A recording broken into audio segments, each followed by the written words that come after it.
Hello everyone, welcome to today's lecture. So today we are going to discuss about audit in an automated environment. Okay.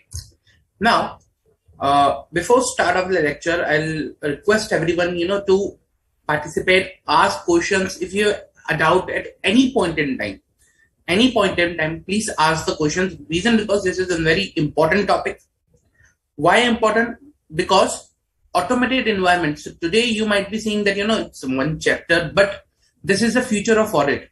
So tomorrow, or let's say in coming days, we will be auditing in such an environment where things will be more automated, IT integrated, and there will be an environment where there will be less intervention by the people, but there will be more of automated processes and more of, you can say, direct processing of data. Okay. In that case, it becomes imperative for an auditor to understand that environment. Now today, if I say, okay, I'm going to audit an system that is automated, for that I need to understand that how that automated system works.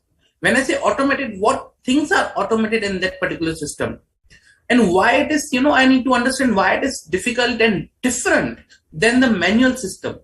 Okay. So all these things I need to understand while auditing in the automated environment. Number two, when you will be auditing in the automated environment, when you will be auditing the systems, ERPs, at times there will be a scenario that you won't be able to see the processing, because processing happens at the back end in the computerized language, that you are not able to see, that you are not able to on a physical basis, or through your eyes. Okay, this is the data, this data is coming, this data is getting processed, and this is the output. You won't be able to see that. Just you will be able to see this is the input, this is the output. In that scenario, how will you ensure that whatever changes that are being made to data to make that information during the processing, that is appropriately proper? So for that also, you need to have an appropriate knowledge. You need to understand the environment. You need to know that what steps you need to follow to audit. Because today, if you ask me, this is the most trending and most important aspects of the audit.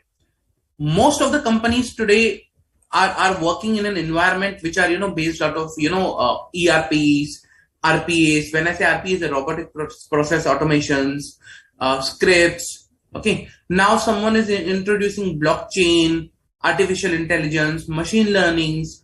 So gradually these things will increase with respect to processing of data, information, financial transactions in an organization. And this again, particular topic will be of very, very, very importance. Okay. Now, as I always do, before start of the topic, I first make I provide the details, like what the topic is about. Like when I say audit of an automated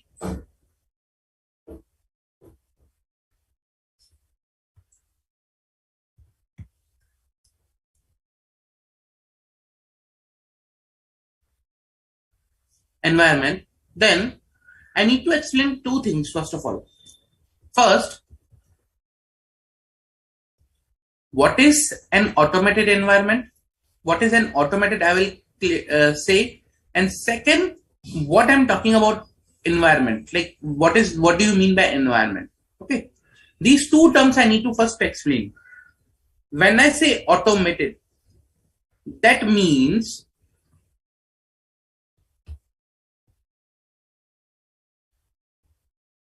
that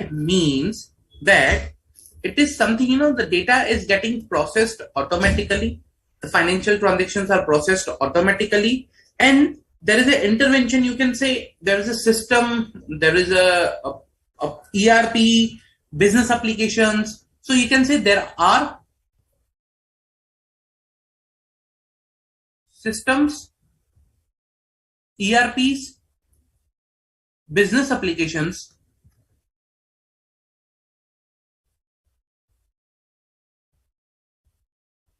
okay, or these are systems, ERP, business application present to process the data.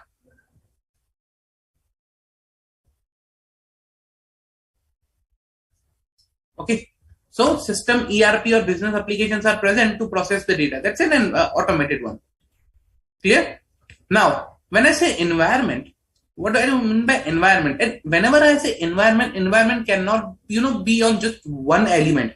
There should be multiple elements to make an environment. So when I say an environment, environment means it includes systems or ERPs or business applications, softwares, hardwares, multiple layers of it. Okay. So, I can say technology. It includes technology plus process, the process which are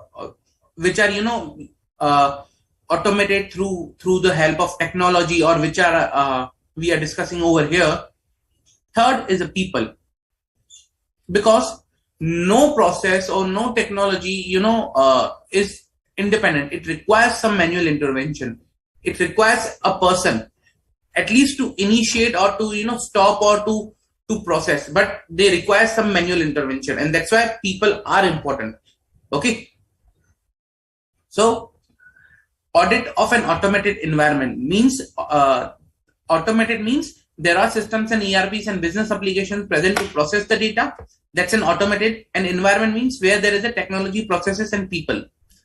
So if I say audit of environment where the systems processes the data automatically and there are processes and peoples and technology included in that environment, that's an automated environment.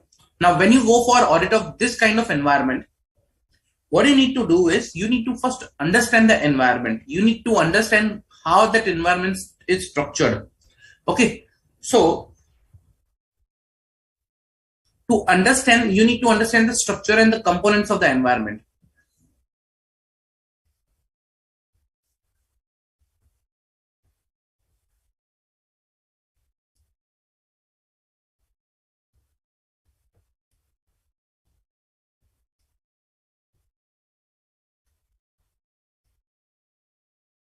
Okay. You need to understand the structure and the component of the environment. So let's say, for example,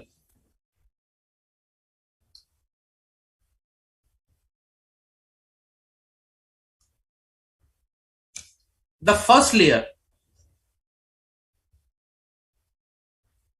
of any automated environment will be your business application.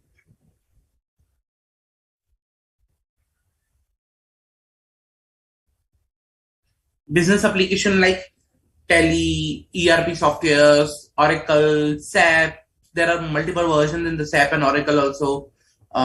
So your business application will be your first step, your first layer. Your second layer will be database.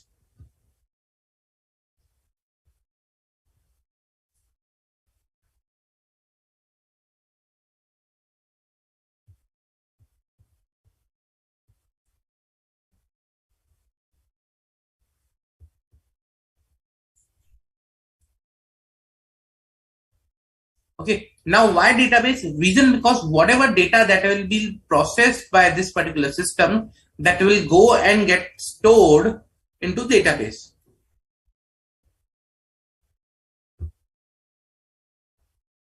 Even raw data that will be there, that will be stored in the database. Business application will take data from the database. It will process the data and again store data back to database. So there are multiple database systems like Oracle. Then if you know the basic database, SQL database, MySQL servers. So there are multiple systems available for the databases, or platforms, you can say, where in which the database can be created. Okay. Third layer is your operating system layer.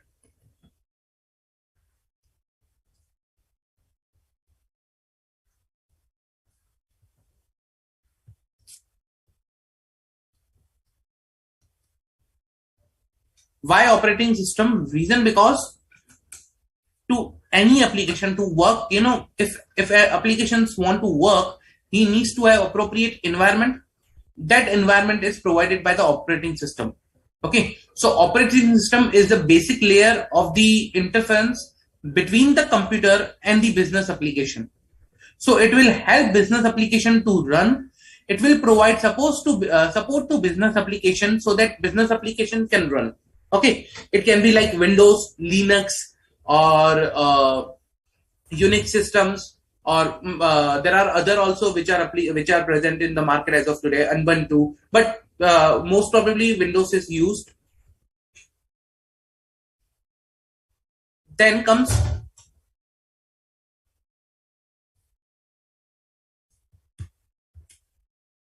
fourth layer.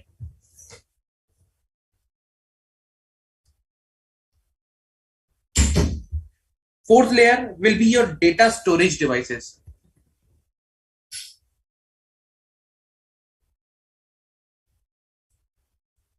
or you can call it hardware.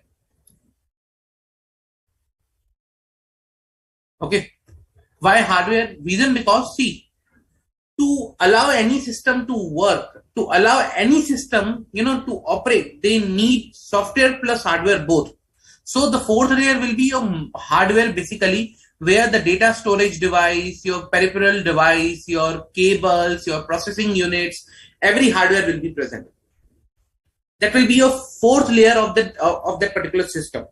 Okay.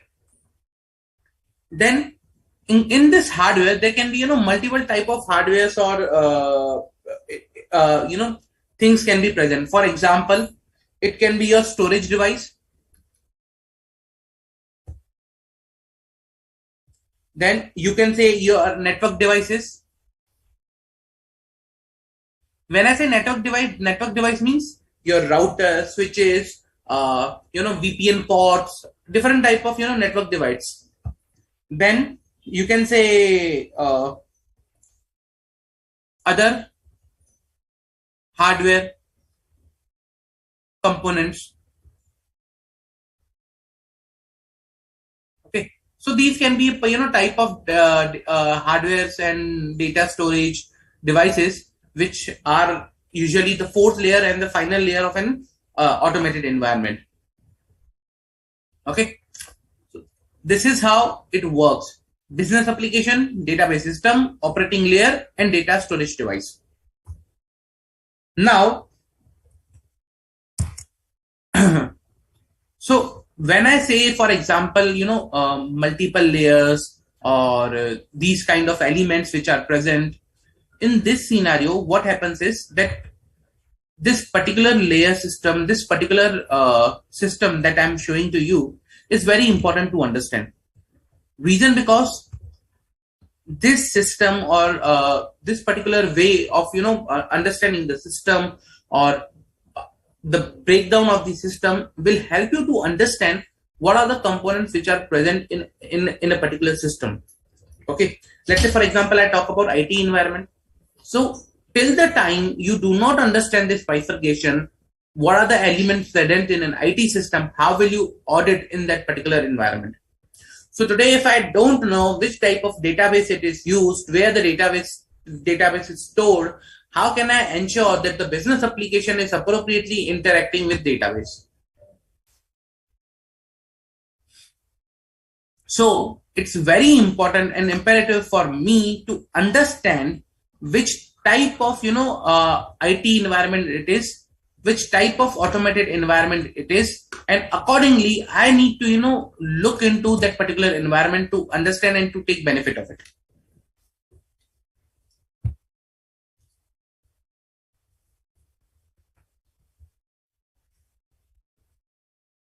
Now, this was a static environment, you can say, normal example. Now there can be an times when there is a real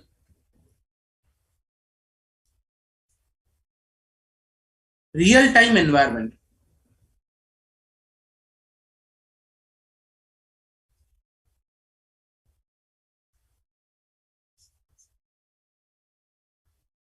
Now, what is real time environment? See, I'll explain you with example. Okay, me and my friend, me and my friend went to ATM. Okay. Now, after going to the ATM, like I asked him, okay, let's take out the money so that we can go to watch movie. He said he don't have the money.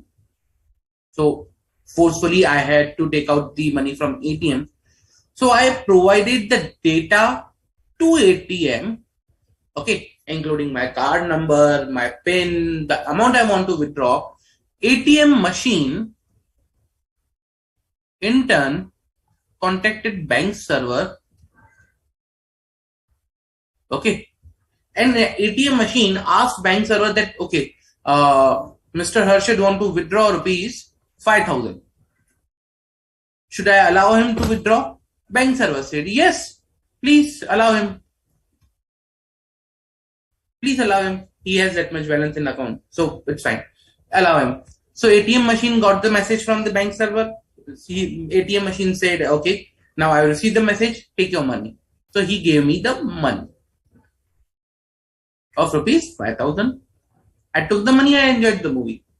Now, this whole transaction, if you see over here, this whole transaction that I'm talking about,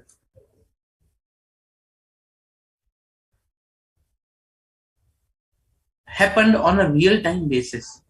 Okay, this whole transaction happened on a real-time basis. Real-time basis means when I provided the data, ATM machine verified, after verification, bank server says yes, ATM machine provided the money, and then again ATM machine provides the bank server that rupees 5,000 has been provided. Please pass an entry into your books of accounts. So debit Mr. Harshad's account, okay, by rupees 5,000. Reason because I have provided him rupees 5,000. So that's the communication, and that happens on real-time basis. When I say real-time basis, is when you are actually entering the transaction, when you are actually doing the transaction. Now, this real-time basis, when this transaction happened, okay, so there are certain components involved in this particular transaction. One is your bank server.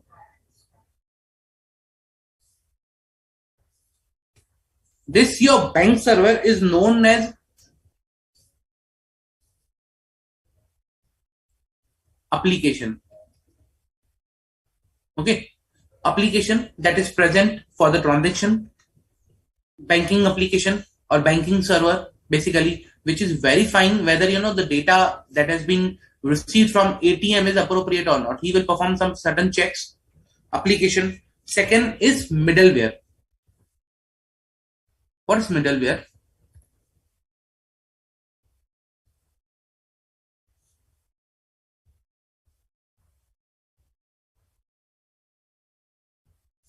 Middleware are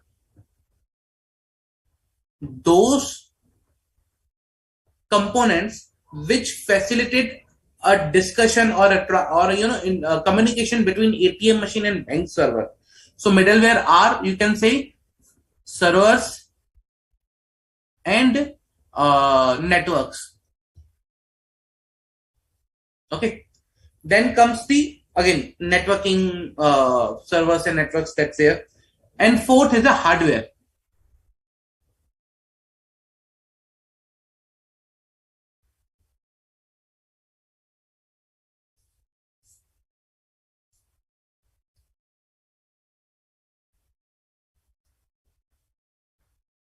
At the ATM machine that we are looking, or sort of other type of storage devices or something like that, hardware. So in a real-time basis, there is hardware involved, there are middlewares and servers or networks involved, there are applications involved. So based on which the whole transaction is carried out.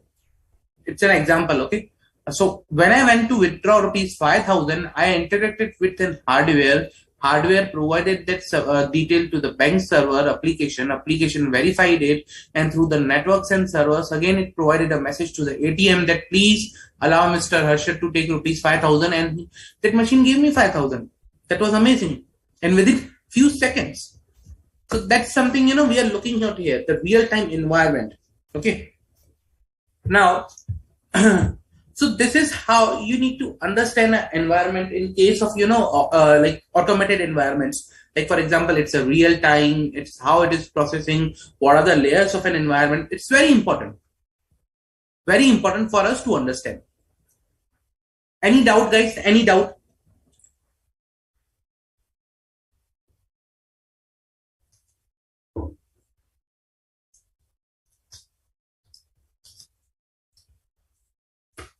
Any doubt? See, there was a question also onto this particular real-time environment. Okay, it was, I think, May 20.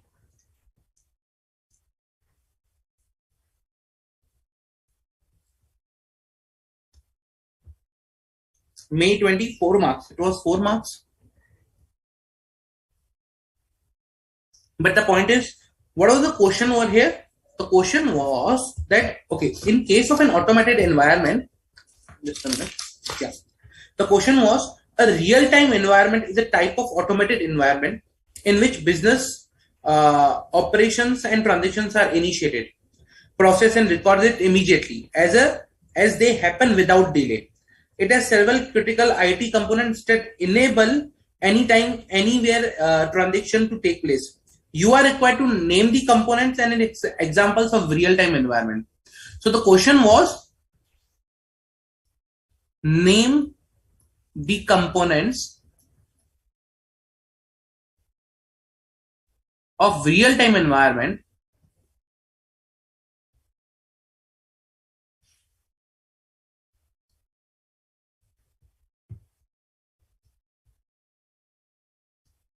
and its examples. So, what are the components we just now discussed? The components are application. Now, application can be banking server, core banking system. In this our example, so for example 1, that is core banking system.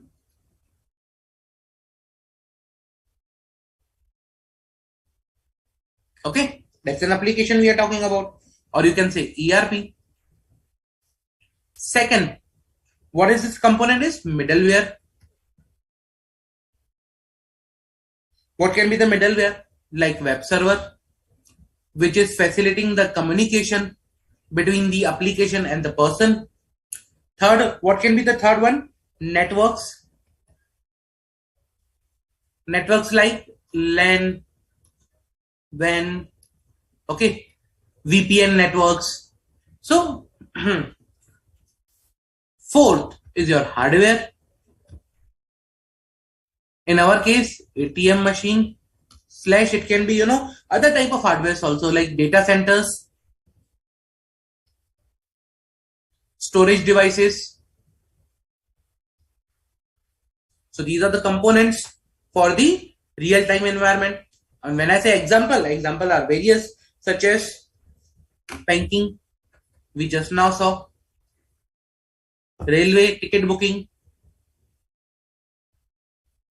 Okay, then reservations. It can be movie reservations or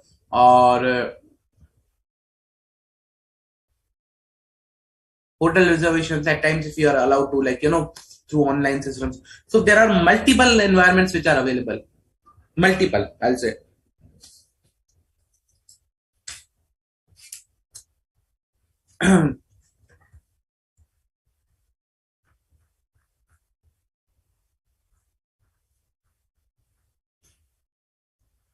So these are the type of these are the components and examples of real-time environment. Also, you can say e-commerce websites.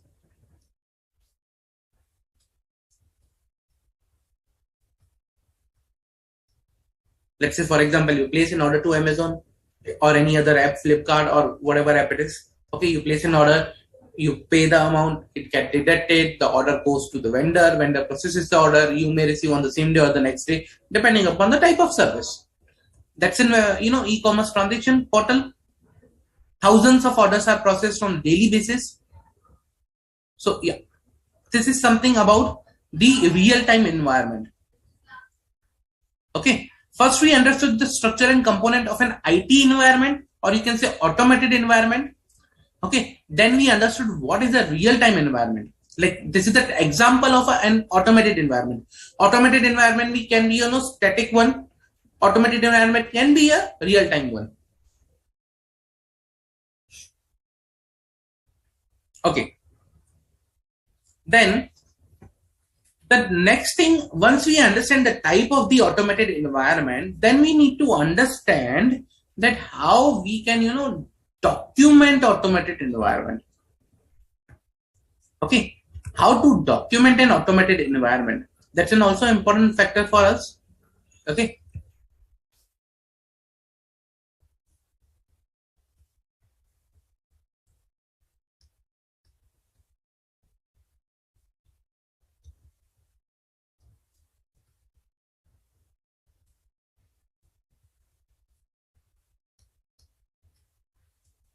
now why documenting? I say I focus on documenting reason because you just cannot audit without documenting. Today if you are performing an audit, you need to document. You need to provide somewhere that okay, you have performed the audit. These are the things that you verified for your own use, or for your for the third person who will review your work papers. Somewhere you need to document about the automated environment. Okay, how will you document? So simple, it's nothing that much complex, but again, what you can do is to document the things in an automated environment. You can prepare a table or a matrix. Basically prepare a matrix that okay, this is a application. This application is used for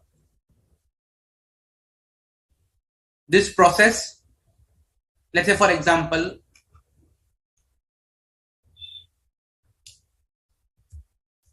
there is a super invoice application. Super invoice application. Now this application is used for processing of invoice in system.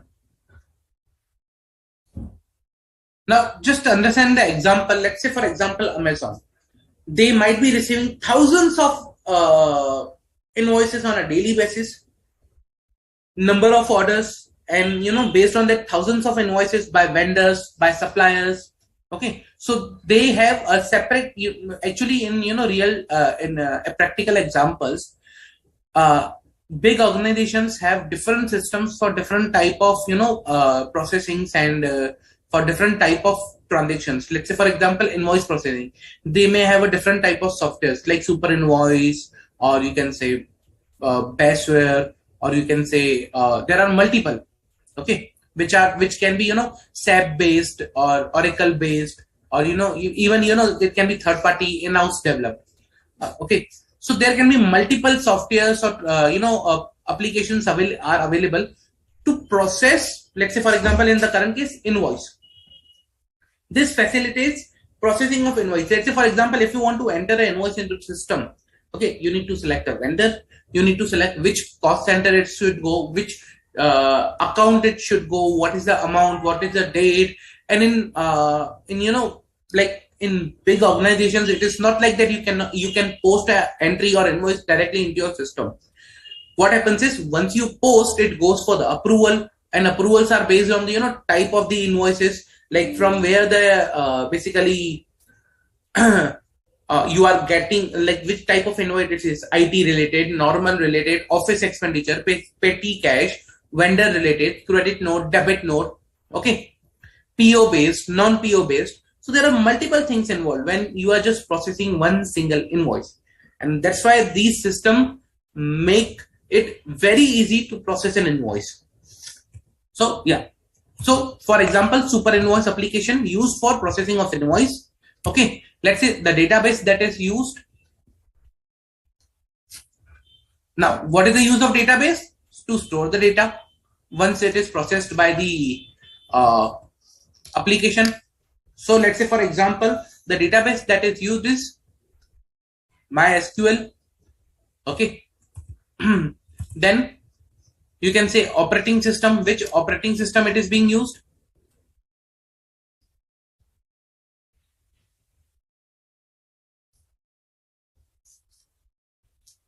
Let's say, for example, Windows.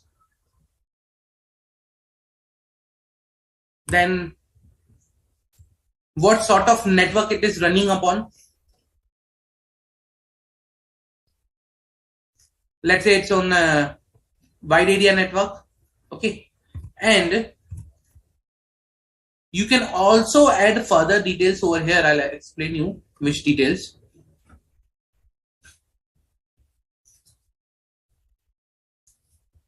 Hardware. In hardware also you can mention the type of hardwares, like for example, what is used for processing, what is used for storage. Okay, like this can be various type of hardwares that can be in use for this particular thing, or you can say other hardware components. So let's say for processing it's Intel i7 or i9. Okay, then storage I'm using SSD, and that's a part of my data center. Okay, other hardware, let's say for example security, biometrics, all those stuff. So you can prepare like this way a matrix, okay, which will list all the applications,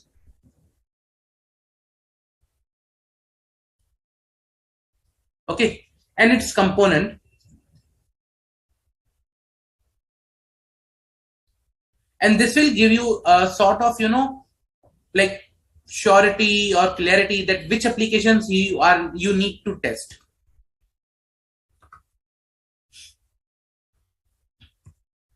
So this will also help you to understand the IT environment. Okay, this will also help you to understand the IT environment. For example, when I write all these things, before that I need to do research.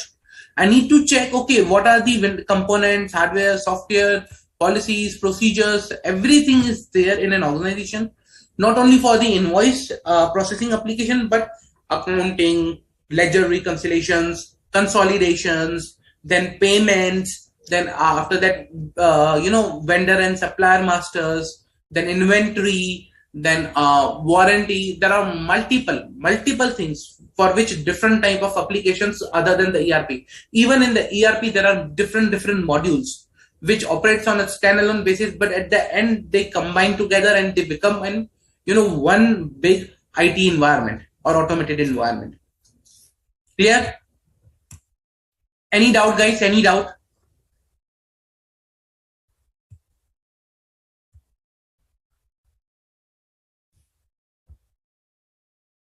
Any doubt, guys?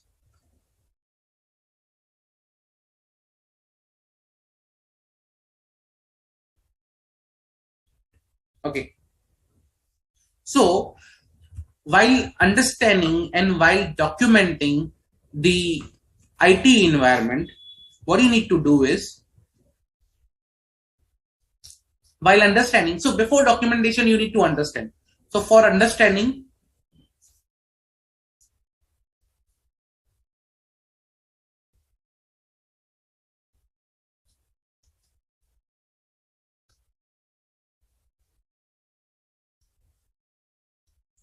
you need to apply, or you need to follow, rather, for IT environment, you need to follow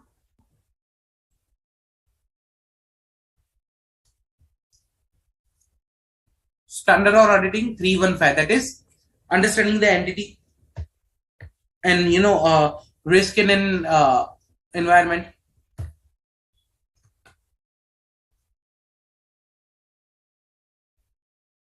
Then for documenting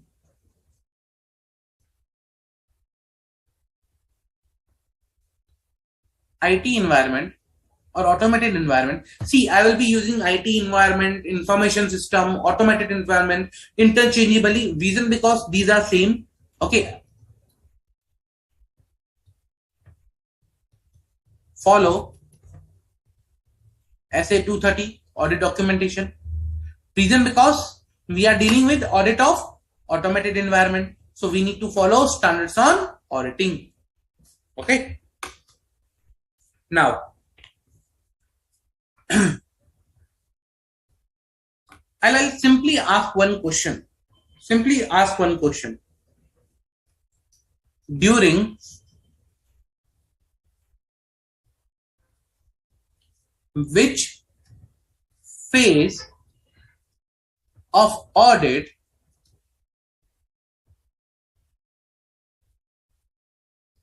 auditor needs to consider the uh, automated environment.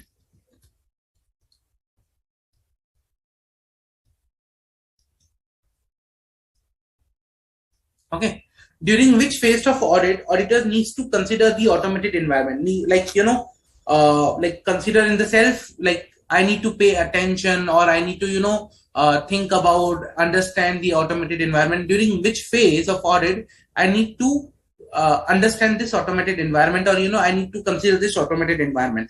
The options are, okay, second, understanding, execution stage, like you are testing the controls, or you are testing the transactions, or at the time of reporting.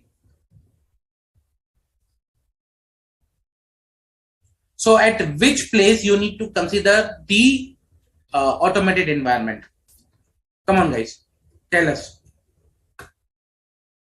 At which place, at which phase of audit auditor needs to consider the automated environment? Your options are risk assessment phase, understanding the business phase, execution phase, or reporting phase.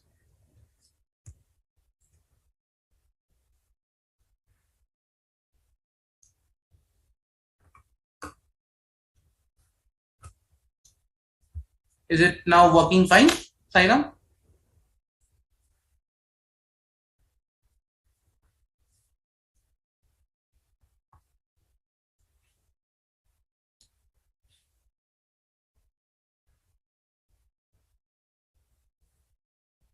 Is it working fine now?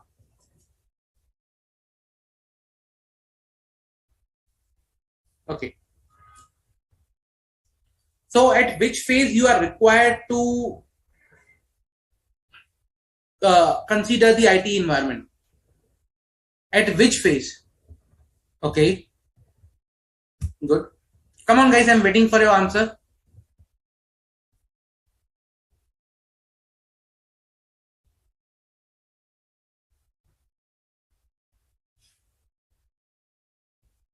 At which phase?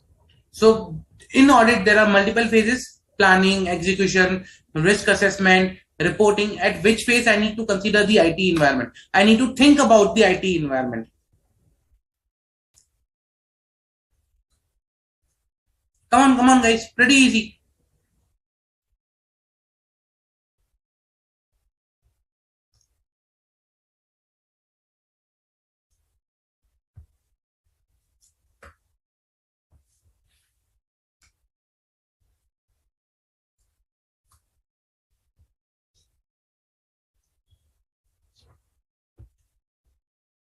And this was also asked in November 19.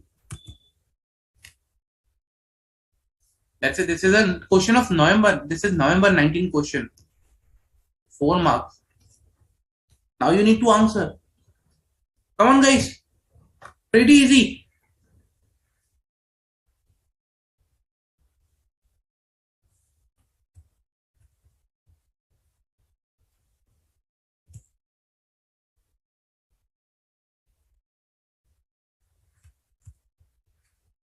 So pretty easy, guys, pretty easy.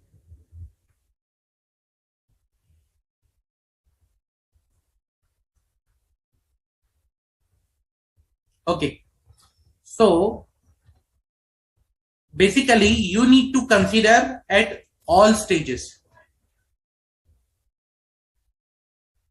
not a one, not a two, at all. Reason because in during risk assessment, during understanding the business, during execution, during reporting, in all phases of audit, I need to consider about my IT environment, automated environment. Like how?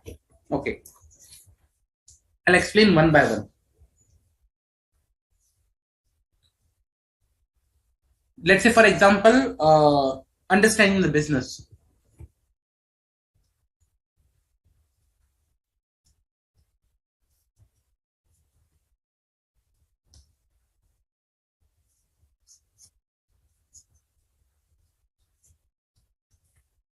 During this phase, what I need to consider from IT environment perspective, I need to consider that okay,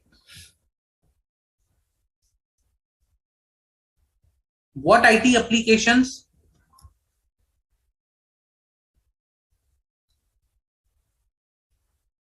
are used in an entity, what IT applications are used. Okay, I need to document their reliance by business. Okay, their reliance by business and their criticalness. Which application is most critical for business and how much reliance they are putting it. Okay,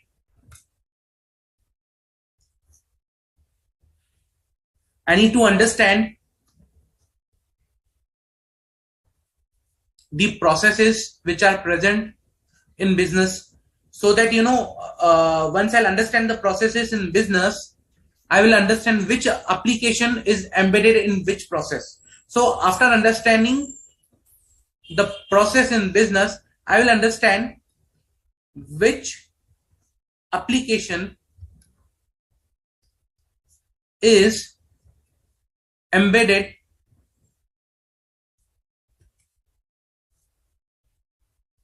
in the system or in the process, basically not system, process. Then next thing I need to understand is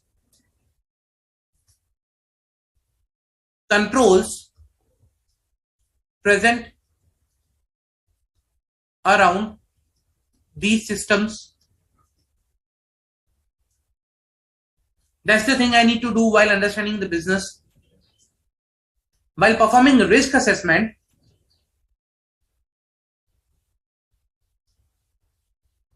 what I need to check? I need to check that, okay, I need to first identify which are the IT risk present. I need to understand the likelihood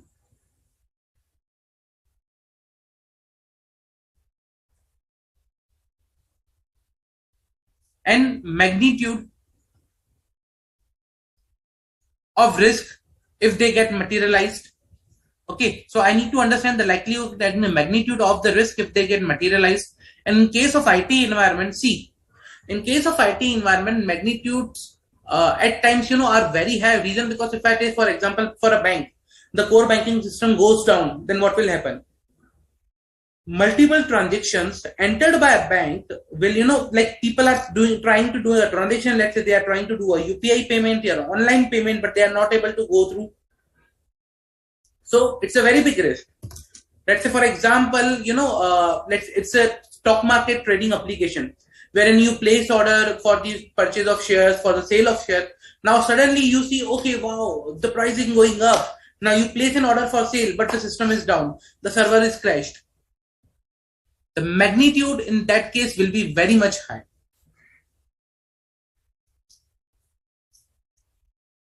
So you need to understand IT risk present. You need to understand accounts slash processes dependent upon these system. You need to prepare risk control matrix.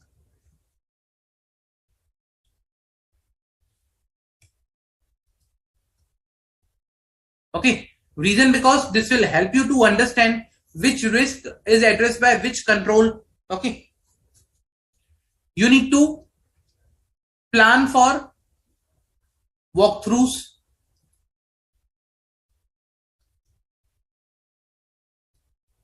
of these processes.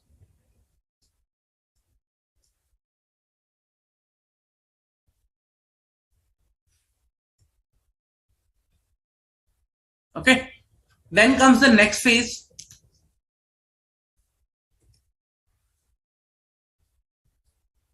Next phase is the execution. In execution, I'll bifurcate into assessing entity level controls,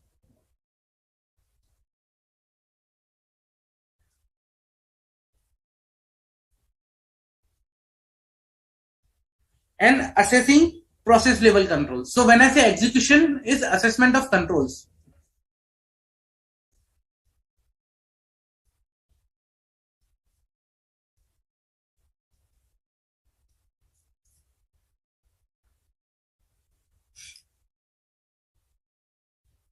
when I'm assessing the entity level control, what I need to do is I need to understand the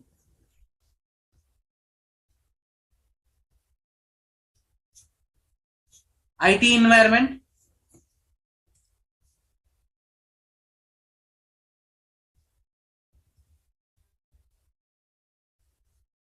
Okay, I need to understand the IT environment that is present. Then IT governance. I need to understand the IT governance. Okay, like review of IT governance, like what is the IT governance process in the organization, how they are making sure the IT governance is appropriate. So I'll understand whether the IT governance is appropriate or not. Then I'll understand segregation of duties.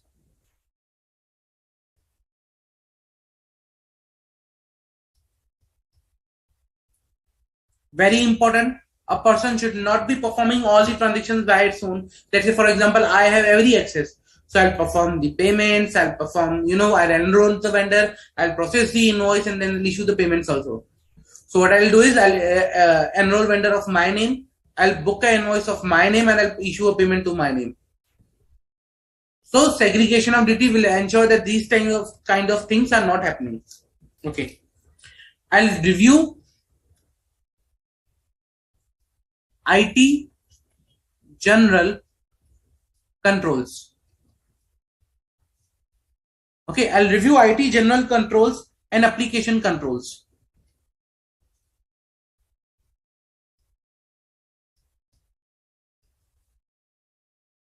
Usually we call it ITGC. Okay, ITGC. So IT general control and application IT general controls. Clear? Then I'm talking about assessing process level controls. When I say assessing means testing. So that's a part of execution.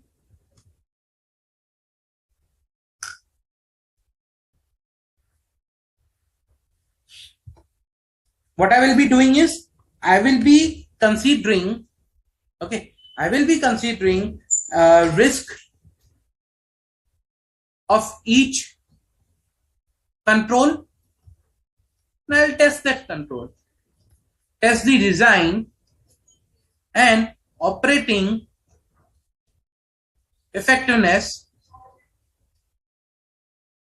of that control.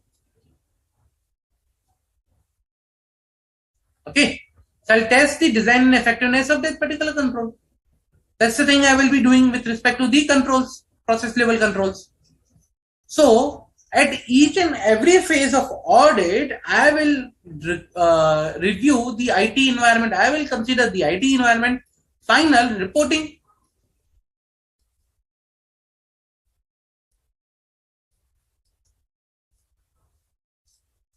During reporting, what I will be doing is I will be considering or I'll be reporting the deficiencies or control deficiencies or you can say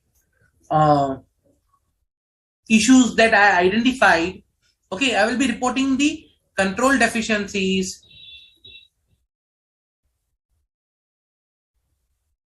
plus issues identified. I will be reporting that.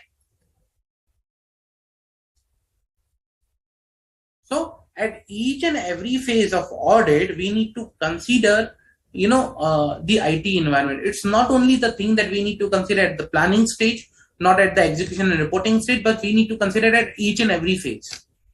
Okay.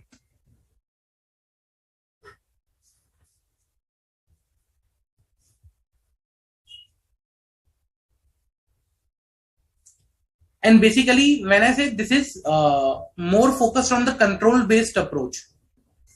So this is more focused on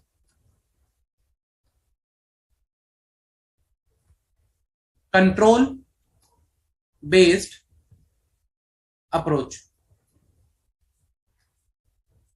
If you see, our answer also will talk about more on the controls level rather than the substantive level. Reason because in an IT environment, more reliance is placed on the controls other than the substantive one. See, in an IT environment, it is very difficult to perform the substantive testing for the systems. You cannot perform a substantive testing of the system. It's very difficult, very difficult. Then the better way to get a reliance in an IT environment is a controls based approach. You take a reliance over the controls, and if the controls are not appropriate, then you need to check, okay, alternate procedures. Otherwise, it will be very difficult to take a reliance from the substantive based approach. So there are multiple controls involved into an IT environment, and that's why it's always available to take the control based approach in case of IT environment. So this was a question which was asked in November 19. Then I think it was also asked in November 18 also. Okay. November 20 also, this is one of the question. On the same topic, but there is a different question, but on the same topic. See, so this is a very important topic, that when you consider the IT environment, automated environment, at which state of audit? Clear? Any doubt, guys? Prepare the notes with me. It will be very easy for you to revise at a later stage.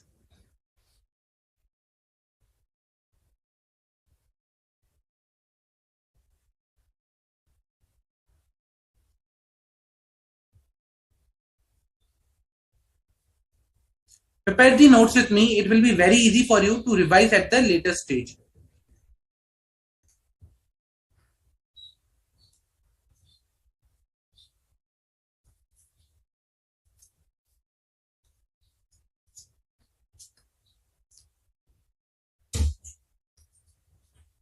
Okay.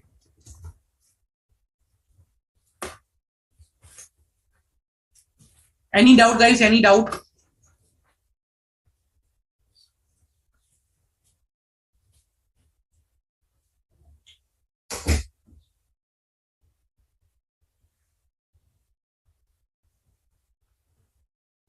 Okay. Now, when I talk about control-based approach, the thing is, one of the area here is risk. I'm talking about risk over here. So in a process, there are risk and there are control which are addressing those risks. Okay. That's the point where I talk about what you say risk management. So if I'm talking about control based approach, I'm talking about risk. If I'm talking about risk, then there should be something to manage the risk. Something to manage the risk. And that's where the concept of risk management comes into the place. But for an organization, it's not only the risk management, it is risk management at enterprise level. So we call it enterprise risk management. Okay, enterprise risk management, because when I talk about IT systems, automated environment, there are a lot of risks present. There are a lot of controls in front of those risks. But to place the control, first of all, you need to identify the risk. And for that, you need to follow risk management. And when you consider the risk, when you do the risk management at enterprise level, the whole business level, that becomes your enterprise risk management. Okay. Now, why this is required? Why enterprise risk management is required? So, there are three reasons. One,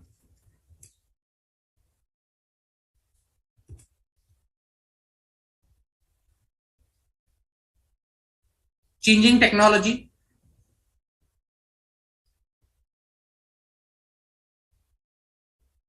Why changing technology? On day-to-day basis, everything changes. Okay, on day-to-day basis, technology changes quickly. So that's why changing technology requires revised risk assessment.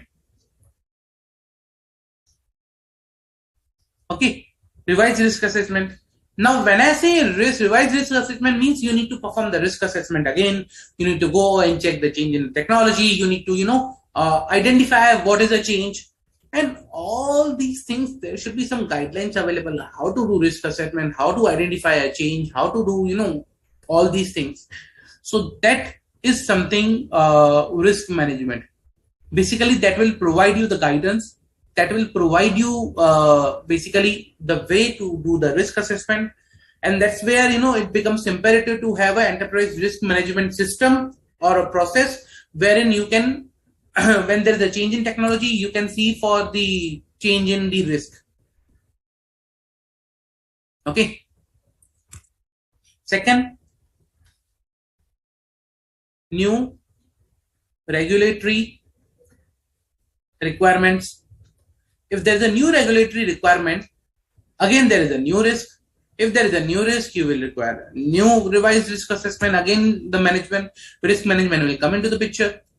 Okay.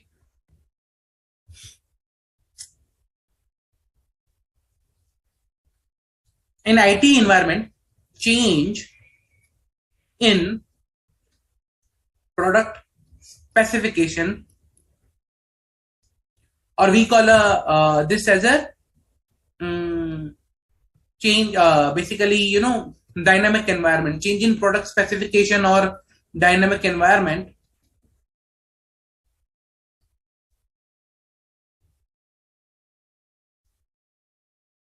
Okay, which requires again revised risk assessment. Now, risk assessment. Now, when I say risk assessment, I'm not only talking about a financial risk. I'm not only talking about financial risk. There are different type of risk.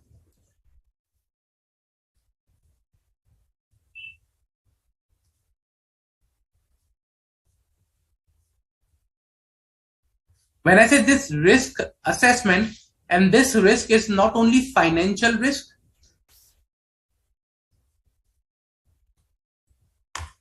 but there are different type of risk that I'm talking as of now. Market risk, then regulatory,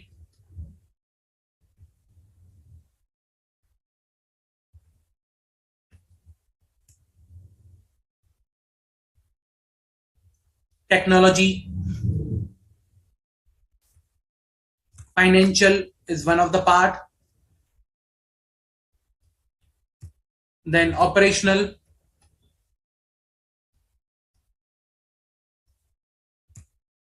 credit risk,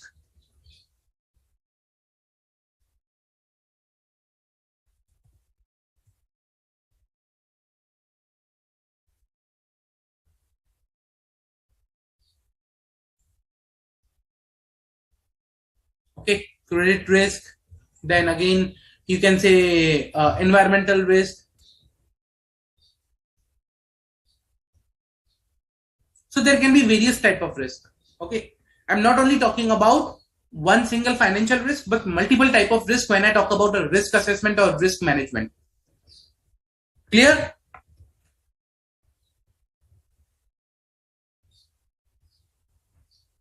And when I say risk management, okay, what do you mean by management? Simple. Management equals to identification plus uh, assessing plus addressing, and the last one is reporting. You identify the risk, you assess the risk, it's an impact assessment, okay, then you address the risk mitigation, and you report the risk that it has been mitigated. That's the that's the management. Now when I say risk management, it's all about identification of risk, assessing the risk, addressing the risk, and reporting the risk. That's the risk management. So when I say management, it's the identification of anything, assessing anything, addressing anything, reporting of that particular anything. And when I attach risk to the management, it becomes the whole process is identification, assessing, addressing, and reporting of risk. Clear?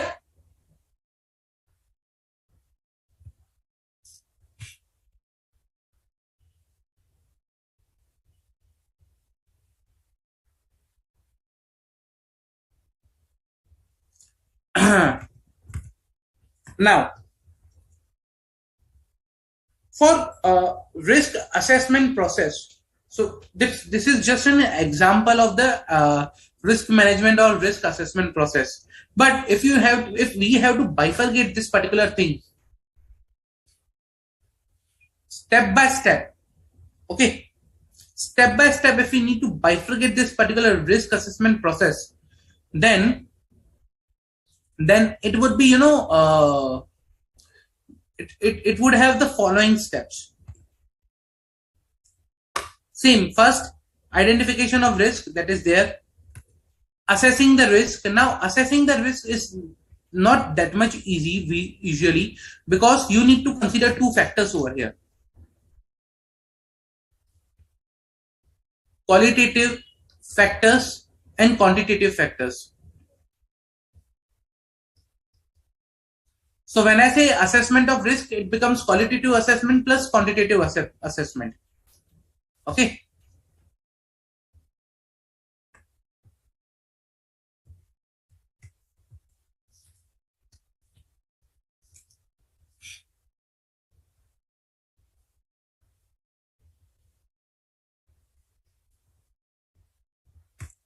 Then definition of key performance and risk indicators. Now, when I need to assess the risk, I need to assess,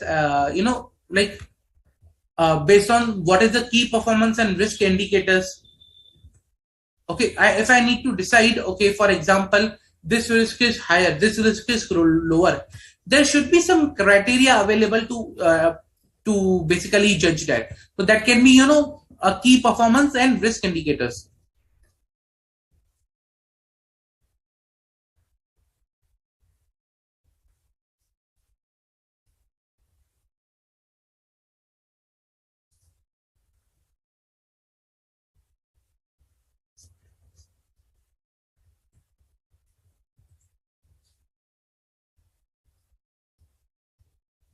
Okay, then again, if I need to assess the impact of risk, I need to understand risk appetite. what is the risk appetite the entity has, like high, they can manage with high risk, they cannot manage with high risk. Okay. Now, when I talk about mitigation of risk, that was, assessing the risk. But when I talk about addressing the risk, I need to understand the scores, risk score slash, you can say scales on which I can assess whether I have been appropriately addressed the risk or not. Okay. I can use data and metrics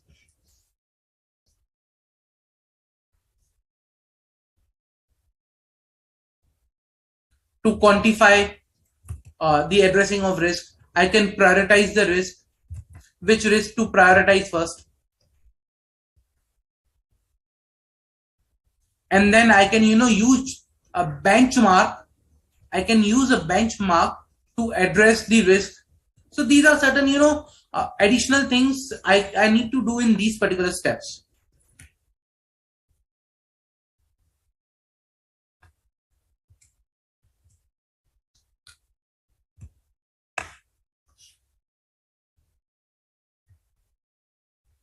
Usually it is a risk assessment process usually, like, you first identify the business objectives and goals, you identify the event that affect the achievement of business objectives, assess their likelihood and impact, respond to mitigate the risk, and assess the residual risk. So for example, when I say identification of risk, how do you identify the risk? So to identify the risk, there are business goals.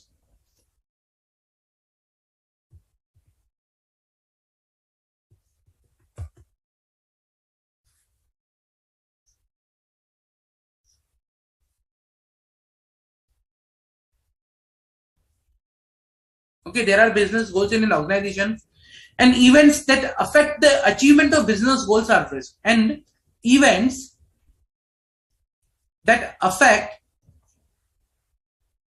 the achievement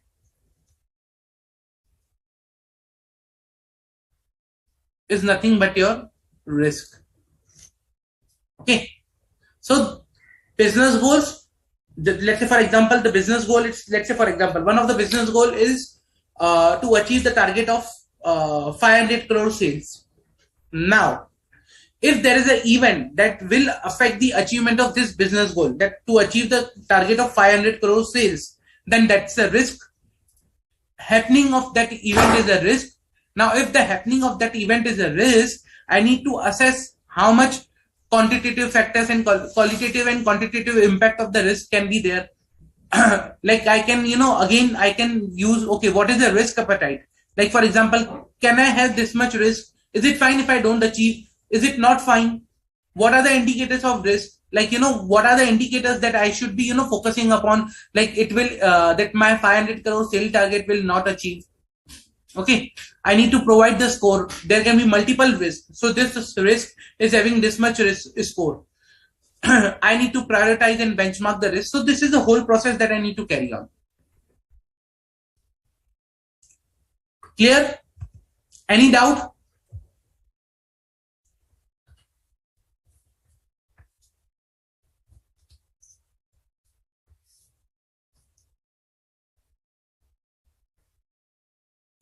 So again, this was asked in May 19.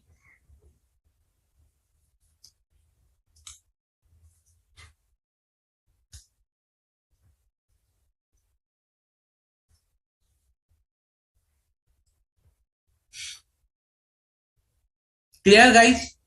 Any doubt? Risk appetite means whether I can bear with that risk. For example, let's say there is a risk that I will not be able to achieve the target of 500 crores. Now, what is my risk appetite? Like, for example, I can predict that there can be events which will impact the achievement of my target of 500 crore sales. Now, can I, should I do something so that I should achieve and these events should not happen? So let me explain with example.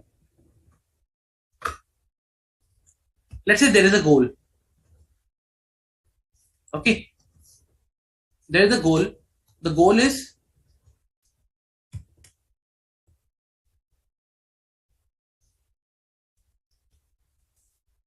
to achieve rupees 500 CR sales. This is my goal. Now there can be events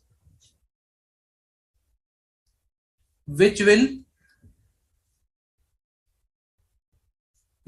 impact achievement of this goal. Okay, which will impact achievement of this particular goal that I'm talking about. Now that these events are nothing but my risk. Okay, these events are nothing but my risk. Okay, so now I need to understand, let's say for example, one of the event here is, for example, one of the event is unavailability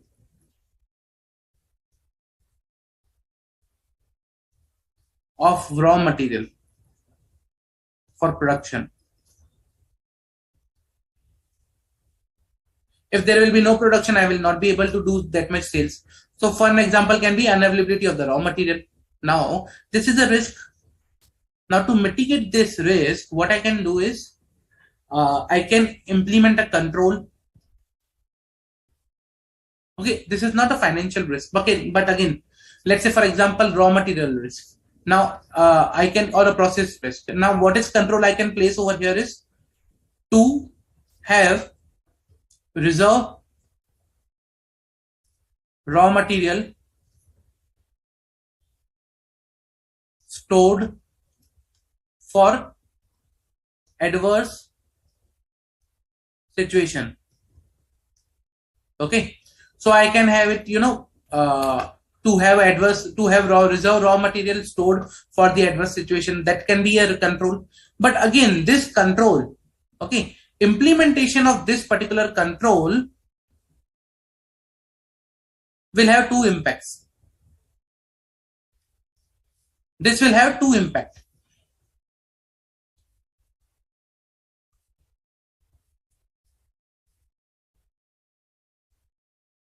One impact on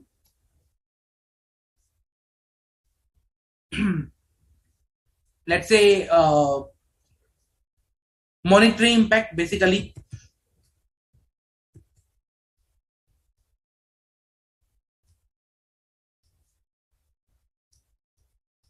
What will be the monetary impact in the current case? Storage cost, safeguarding of inventory. So there are chances that I need to invest into safeguard of inventory.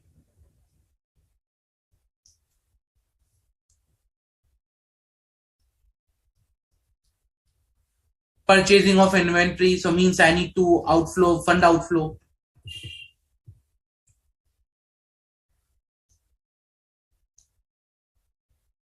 Okay, so there are monetary impacts. And the second one is, at times there is other impact also, that is feasibility, or practical, you can say practical feasibility. Now what is practical feasibility? Basically practical feasibility is nothing but, you can say whether that a thing is actually achievable. Now here I will understand whether this thing is actually achievable. For example, like, can I store? Simple. Means, do I have warehouse to store? I cannot just buy a new warehouse for the purpose of this inventory storage. So can I store? Number two, do I have funds to purchase?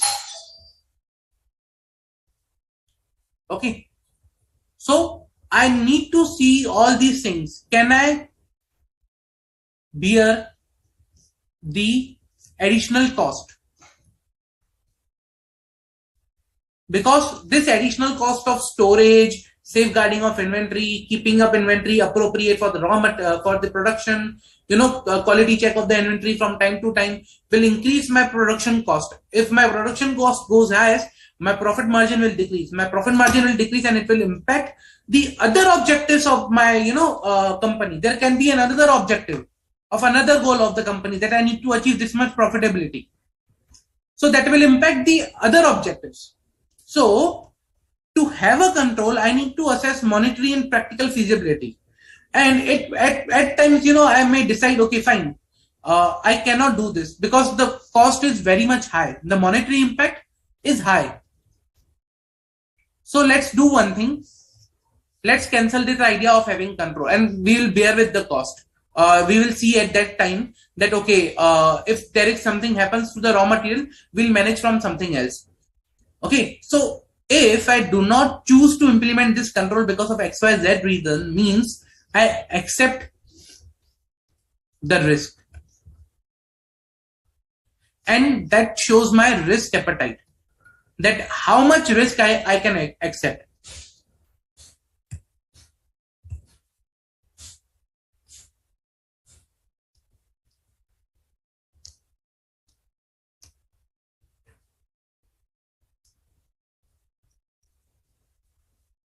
Can accept at the end. At times, let's say for example, unavailability of the raw material for production. At times, when I talk about to have a reserve raw material, again reserve raw material will be also of certain quantity, not full year raw material. So again, there is some risk left after placing the control. So again, that talks about risk appetite. So for example, let's say I am planning to have this control. Okay, I'm planning to have this control, but what is the reserve amount here? How much I'm planning to keep as a reserve? So when I say reserve raw material, how much raw material? So for example, let's say I require raw material of, let's say 1000 kgs for whole year, and I only store, let's say 10 kgs reserve. So this 10 kg also shows my risk appetite, that okay, for 990 kg, I'm ready to take the risk. Or it may happen that I plan to keep a reserve of, let's say 200. So for 800, I am ready to take the risk. So that shows my risk appetite, that how much risk I'm ready to take. Clear? Understood?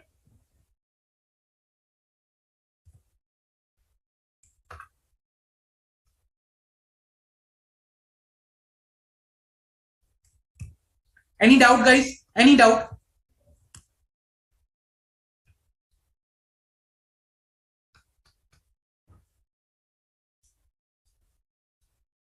Any doubt, guys?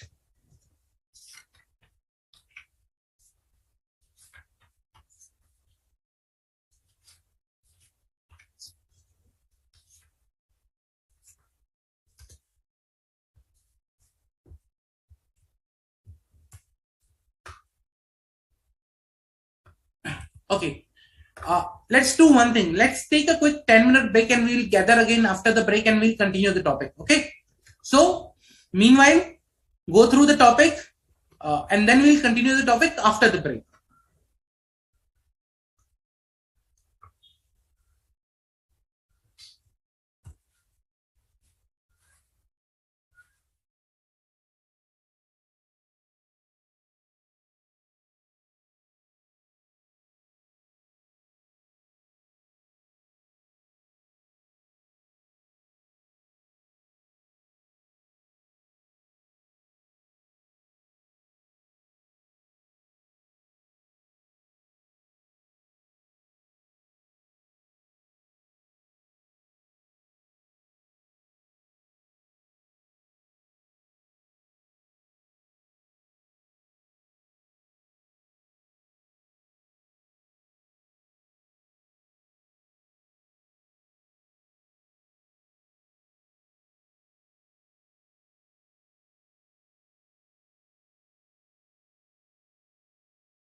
Hello everyone, welcome back.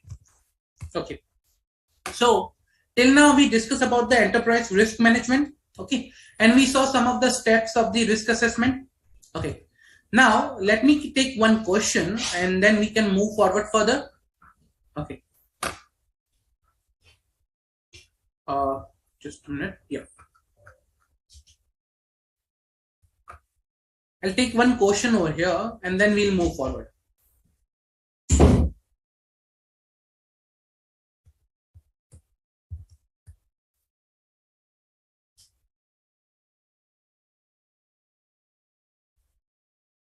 Mr. A started audit of ABC Limited e-commerce platform. Okay, started audit of e-commerce ABC Limited, which is a e-commerce platform. During audit, Mr. A decided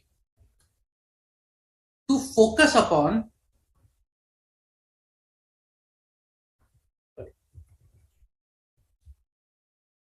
decided to focus upon the IT environment. Okay, to focus upon the IT environment and the applications present in ABC Limited. Okay, during the planning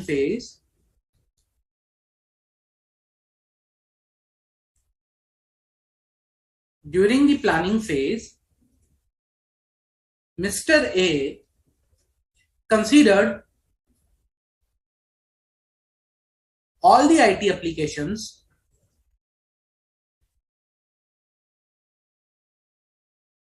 and documented their understanding. Post that, Mr. A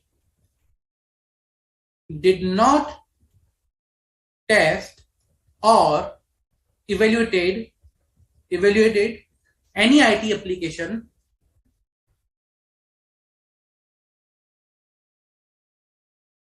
as it is usually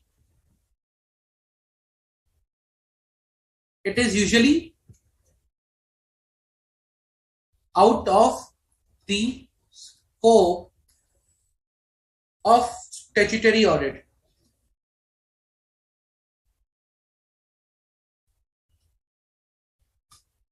Evaluation of IT applications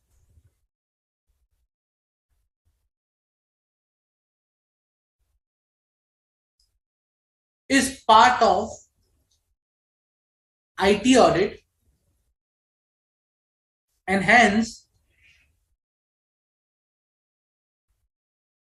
Mr. A even did not scope the same for reporting also.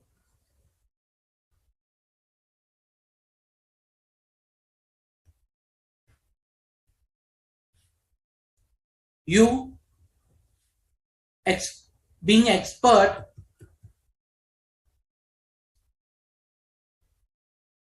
in audits of automated environment,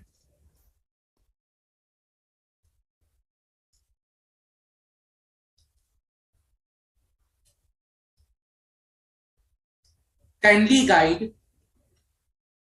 Mr. A with respect to his approach.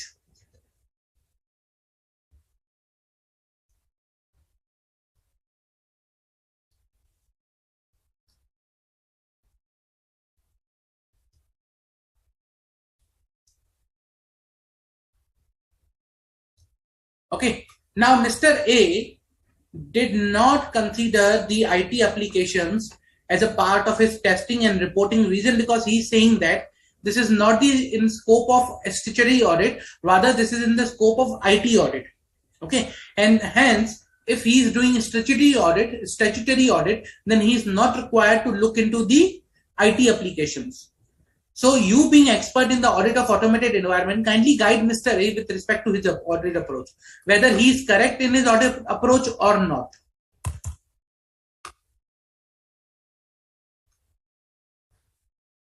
So you need to tell whether the approach of Mr. A is correct or not.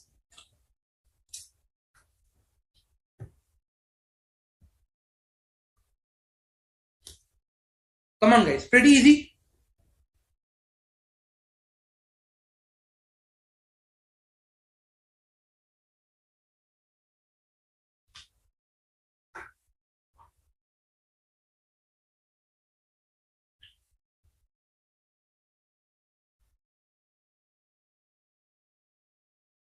Come on guys.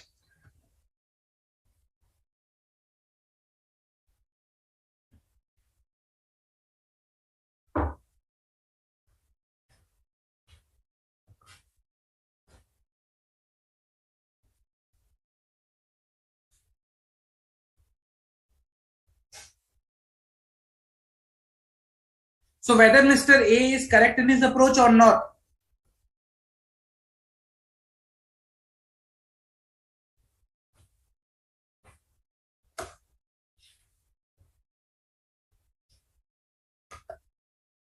Correct, Sairam.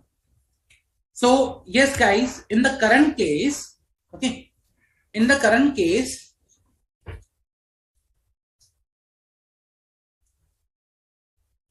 scoping out, like after during Mr. A did not test, so Mr. A scoped out the IT applications, okay, and also was not considered for reporting. Also, that is not also correct. We just now saw that considering the IT applications or the IT environment is necessary at each and every phase of audit: execution, reporting, planning, risk assessment, every phase. So in the current case, if you see, Mr. A does not consider it on the execution phase, even on the reporting phase, and hence this approach is not correct. Not correct. Okay. So Mr. A should consider a revised approach where he should consider evaluation of IT applications during execution phase, and he needs to consider the IT applications and automated environment during the reporting phase also. Clear? So Mr. A should consider IT environment during all the three phases of audit, that is planning, execution, and reporting.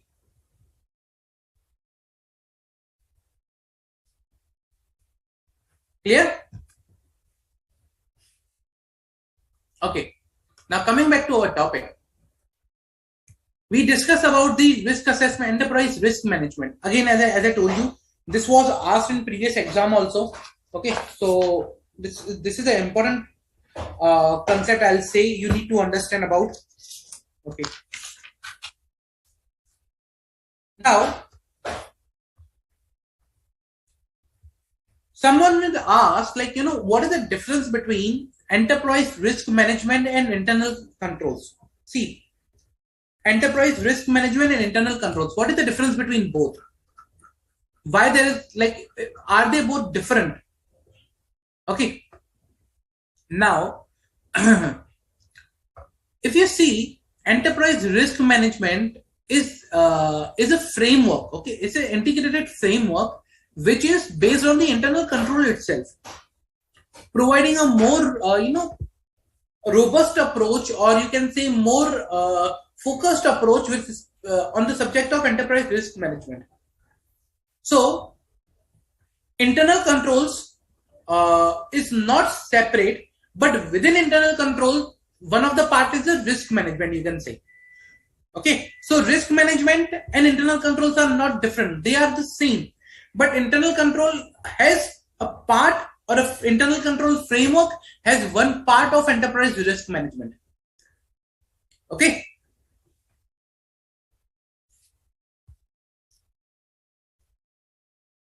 and internal control framework of a company is not separate, it's an integral part of enterprise risk management program. So uh, the whole program of the enterprise risk management includes internal control framework, includes other framework also, that is something which is related to the risk management. So if I had to say,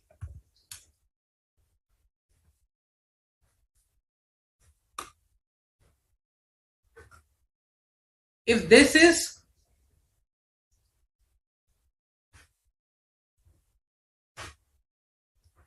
enterprise risk management framework,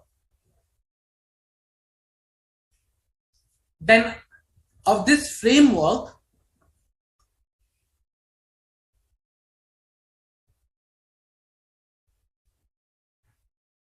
internal control is one part of this framework. You can say internal controls is one of the part. Internal control framework is a part of the whole enterprise risk management framework. Okay, now there can be other parts also of a risk management framework which exist along with the internal controls. There can be other different parts,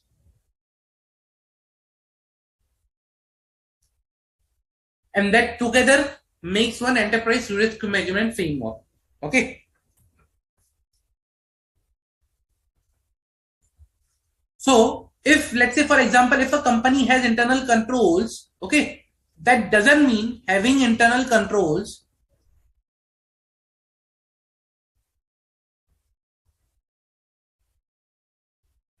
does not mean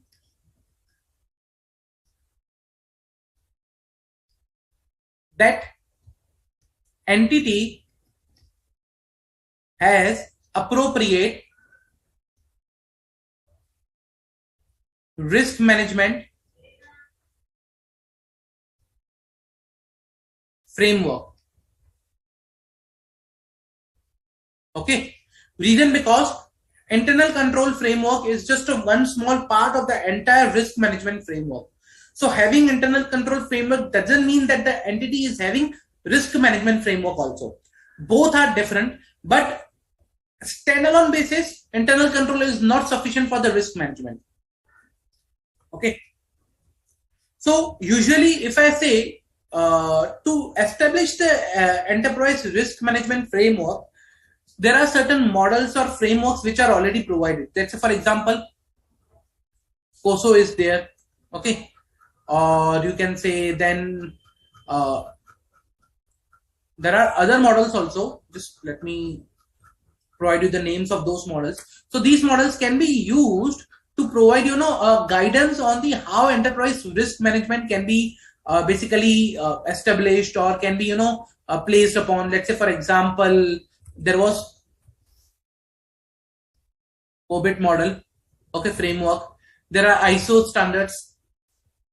Okay, for example, there is one standard ISO 2000 or ISO 2000 27001.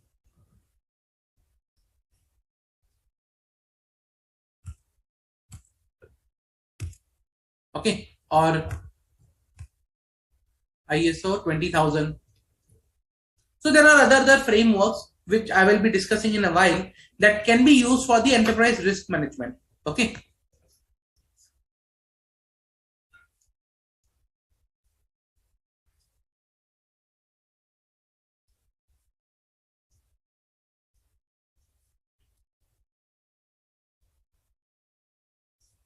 Okay. So that is the basic about the enterprise risk management. that we discuss now. Clear? Okay. Now, let's go back to the earlier topic of understanding the IT risk and assessing the IT risk. Now, enterprise risk management helps us to assess the IT risk. But to understand or to assess the IT risk, what we need to do is we need to understand the risk at various stages. We need to understand the risk at various stages of the business. So when I say risk assessment, I need to assess the risk at various stage. So for example, risk assessment, this particular topic, risk assessment,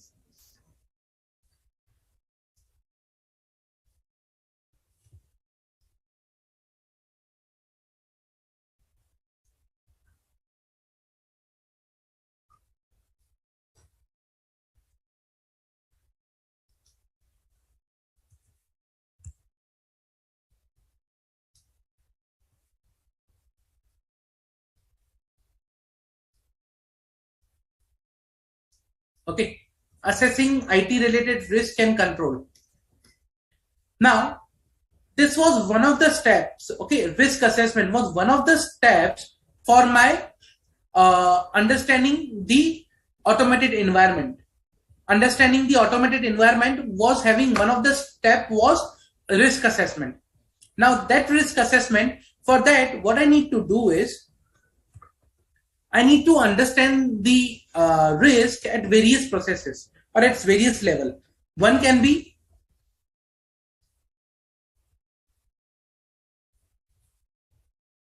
entity level risk.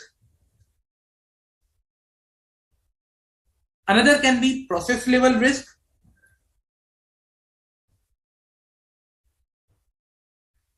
And third can be, let's say, transaction level risk.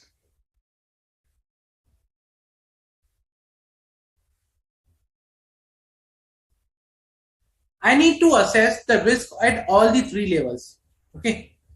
At each layer, after assessing the risk, I need to understand, okay, the risk and the procedures that are being followed. After understanding the risk, I need to understand the procedure that is being followed for that particular risk. So, for example, let's say if these risks are there, then what procedures / controls are implemented by management to address this risk. Okay, so what controls have been implemented by management to address these risks? I need to understand that particular thing, and once I'll understand that, like, okay, these are the risks that the management has, these are the controls that the management has implemented, then that controls can be, I need to define those controls like into three categories. So basically these controls can be of three categories.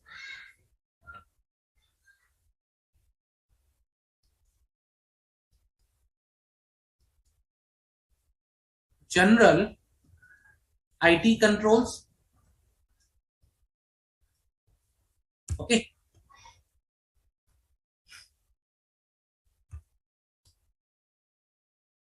IT dependent controls,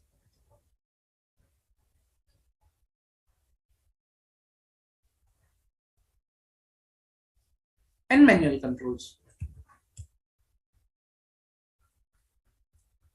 So usually there are different type of controls. Then I can say general IT controls, IT dependent controls, and other than the IT dependent, there are manual controls.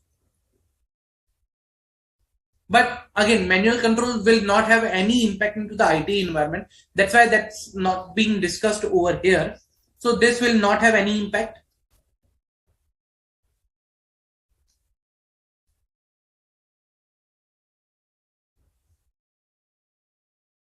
impact in IT environment because it's a manual control. Hence, we will not be discussing the manual controls over here. Okay. So I'll remove this manual controls for time being. So IT dependent control or manual controls, like, okay. And then there are application controls.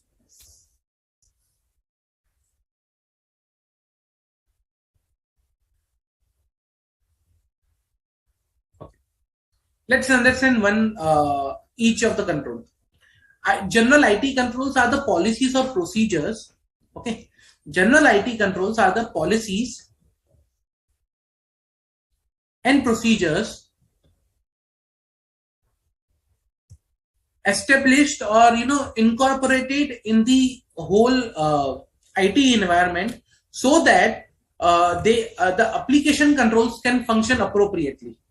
So they are implemented, policies and procedures implemented to support the application controls. So they help the application controls to run efficiently or effectively. Now, what can be the example? Like, for example,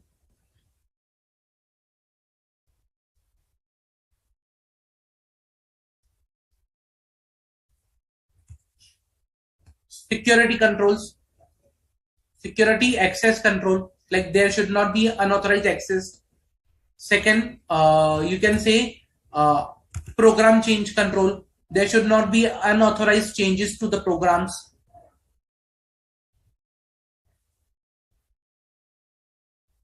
They are general controls applicable to all organization wide. Okay, but again, they are important for an application to run. So, for example, if there is a unauthorized change to an program or application, then whatever may be the application control be, let's say for example, the application, let's say, is ERP. Now I change the ERP and I do something like it posts wrong entry. So whatever application control may be there inside the ERP, I can still bypass because I have changed the IT general control. Okay. So they are the indirect controls, basically. Indirect in nature. They do not impact directly, but they are indirect controls.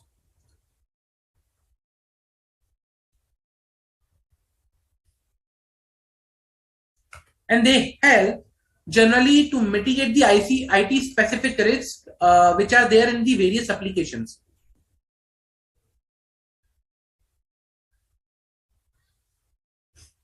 Okay. Then application controls, basically.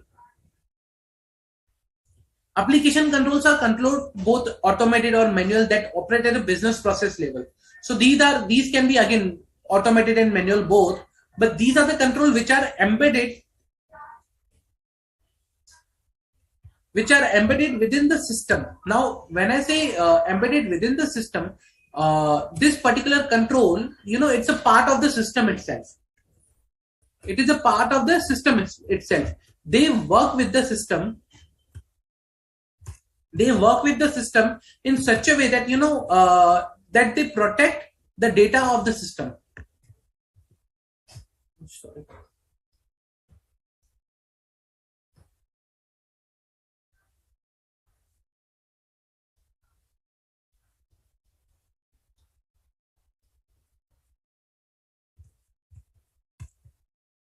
Okay. Now, application control can be preventive as well as detective. So that's the can be based on the type of nature. So they can be preventive also or detective.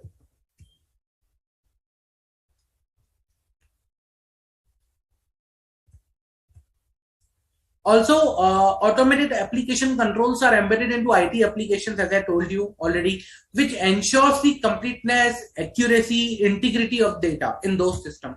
So when, let's say, for example, if they are embedded in the system, they are for the purpose of accuracy. They ensure accuracy, completeness, and integrity. of data.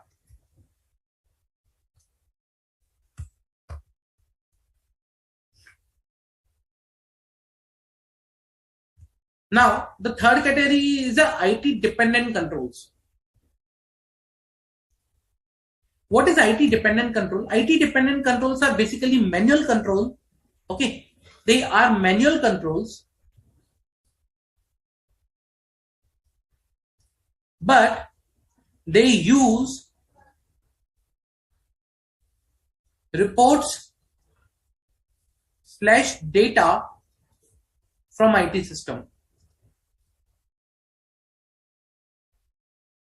That's why they are IT dependent manual controls. Okay. For example, for example, let's say bad debt provision.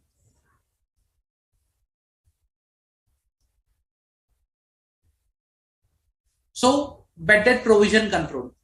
Okay. So a person, like the control is that on a quarterly basis, a person prepares a bad debt provision calculation, and that calculation is verified by a particular supervisor. That's a control. Now, to prepare bad debt provision calculation, the person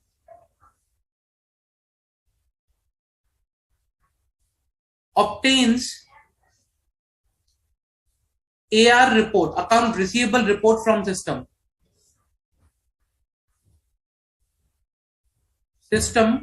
with aging. Okay. Now this is an example that to prepare bad debt calculation, the person obtains account receivable report from system with aging.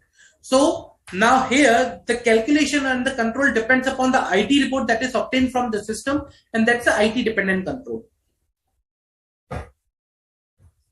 Now for these control, whether it's a IT dependent or whether it's a application control, okay, on standalone basis, these control can cannot work appropriately. They require IT general controls also. So IT general controls is necessary for either IT dependent or application controls, without which on a standalone basis they will not work good. So for example,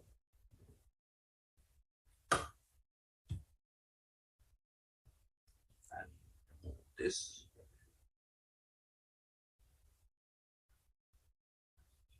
for example,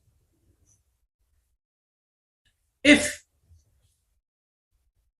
IT dependent or application control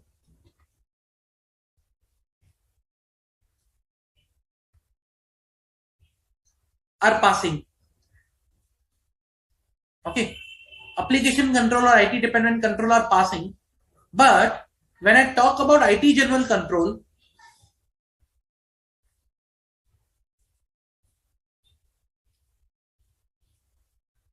they are failing in the test. Okay, they are failing, not passing. In that case, the IT general control, when IT general control fails, okay, if the IT general control fails, then I cannot term in the IT dependent control and application control passing. I need to fail these also, or I need to assess the impact of this fail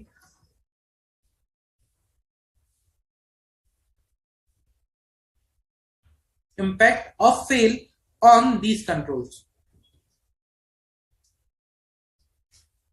Okay, so if IT general controls are failing, then application control or IT dependent control cannot pass because they are dependent on to IT general control itself. So that application control or IT dependent control to work, the effectiveness and reliability of the IT general control is necessary.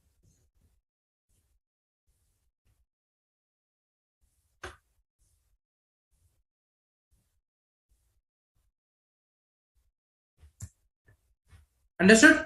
Any doubt till now, guys? Any doubt?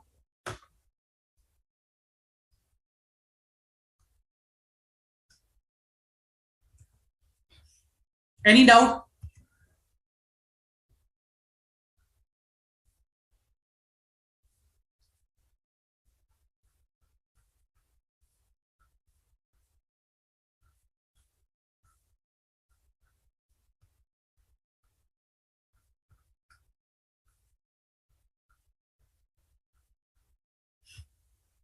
Now,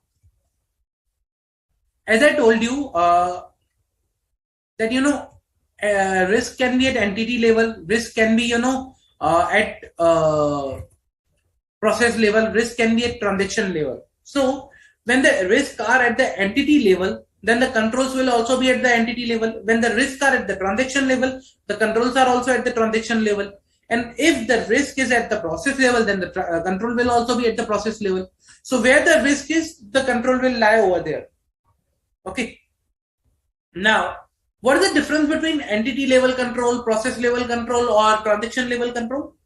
Entity level controls, which are known as the ELCs, are the controls which are at the higher level. Okay, which are the higher level in the business. For example, management reviews, performance reviews are the control which are on the higher level of the organization. Let's say, for example, quarterly financial review by the management. That's the entity level control. Okay, they cover a larger area compared to a larger risk. Like they cover a larger risk and they cover a larger area. That's the entity level control. Now, when I talk about process level control can be, let's say, for example, invoicing process, payment process. Now, when I talk about a processing level control will address only one process, that particular process over there. Or transaction level control will be, just addressing one particular transaction. Okay, so just to give you an example,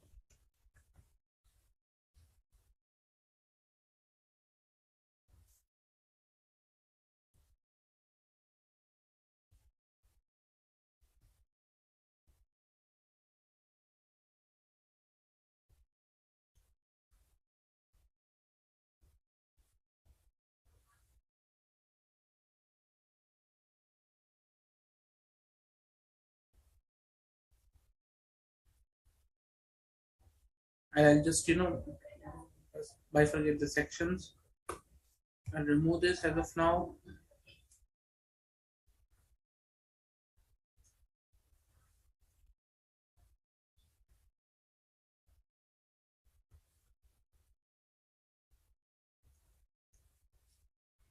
Okay. Now, when I talk about different type of entity level risk, process level risk, and transaction level risk, I'm talking about different level of controls also. So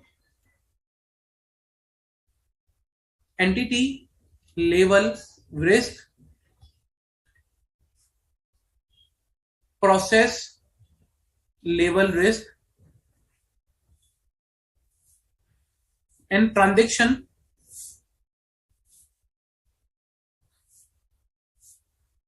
level risk. So these specific risk will have entity level control that are also known as ELCs.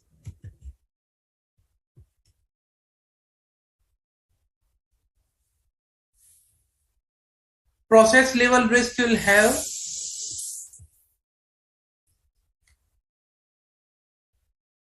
process level controls.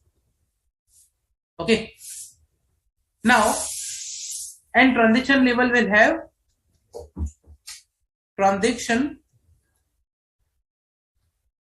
level controls. Now, when I say process level controls, process means it can be a combination of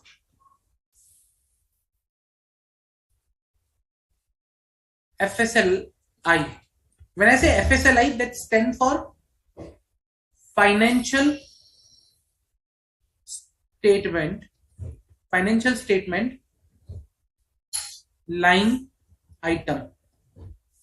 Okay, for example, I'll give you example of processes.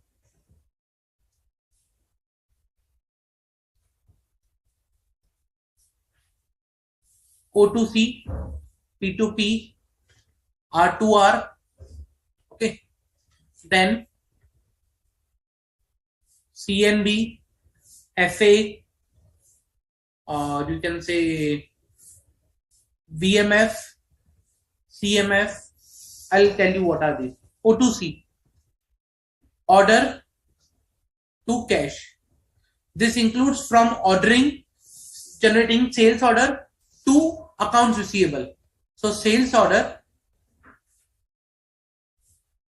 to accounts receivable, order to cash. P2P, keep the space between them so that it's easy to write.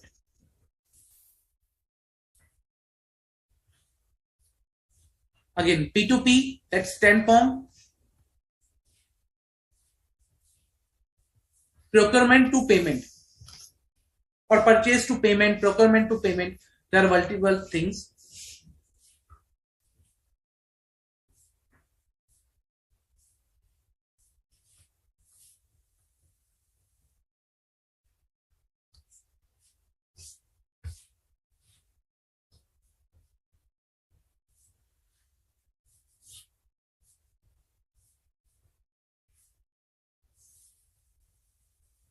When I say procurement, that is purchase order, PO, to payment, that is AP, balance payment and account settlement. R2R, that starts from recording of transactions, record to reporting of transactions. Financial statement reporting, R2R. So there are multiple examples of processes which may include multiple your financial statement line items. So O2C will include sales plus account receivable.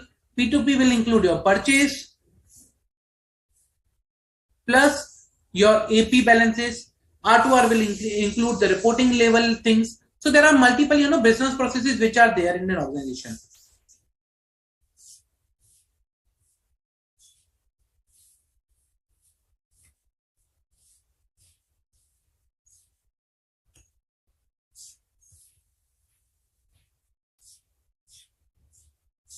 Sorry.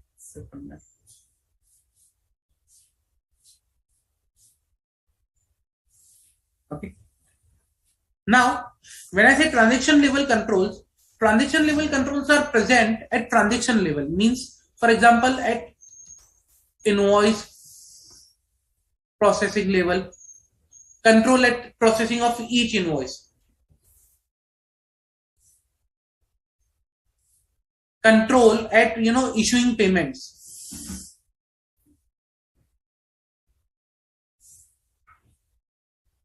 So these are the transaction level controls basically.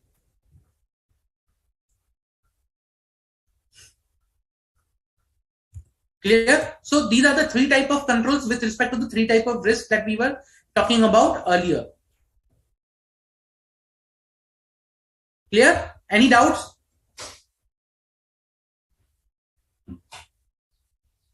See, IT controls can be part of internal controls. So when I again talk about internal controls, it will include IT controls also. It will include manual controls also. So IT controls are part of internal controls.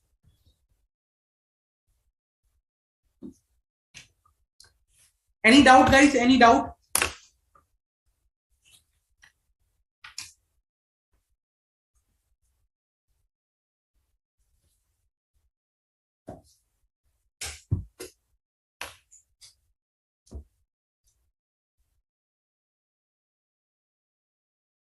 Okay.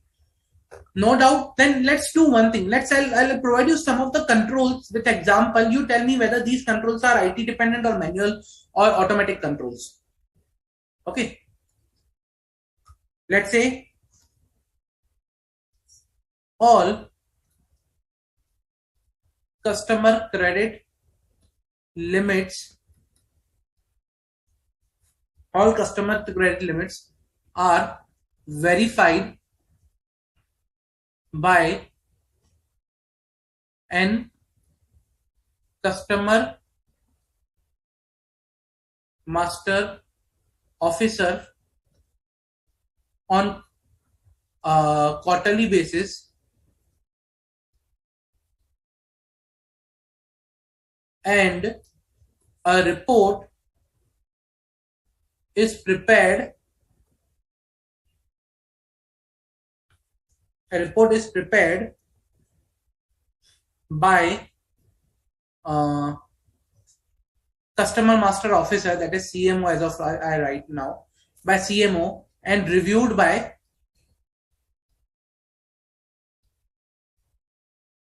his supervisor. Okay, his supervisor. Then to prepare this report,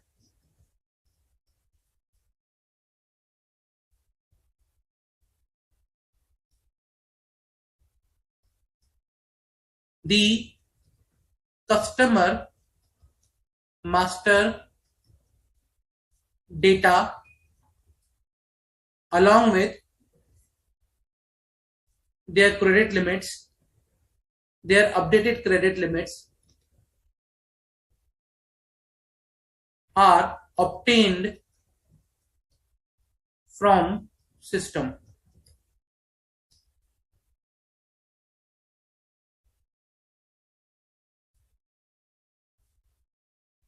Are obtained from system. Now you tell me, I'll give you three options. What kind of control it is? IT application control. Second, ELC and entity level control. Third, IT dependent control.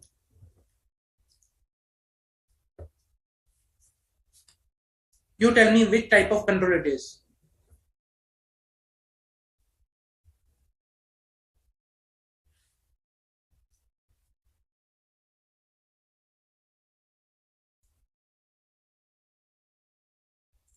Which type of control it is.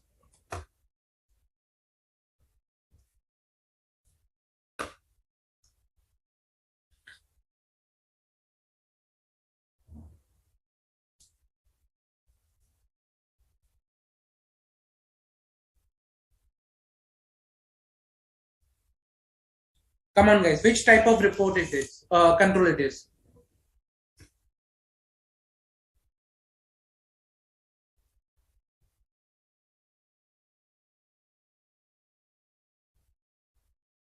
Come on, which type of control this is? Pretty simple. Right now we discussed the bifurcation between the controls. Which type of control this is?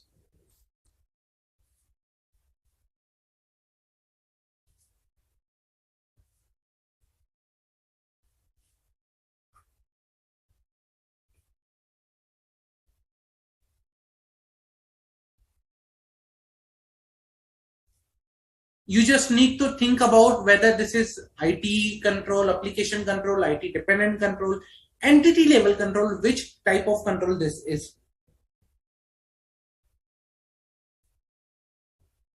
Correct? But again, like from the options, if I ask you, Sairam, which type of control this is? Like for example, you need to provide whether it is an IT application control, entity level control, or IT dependent control.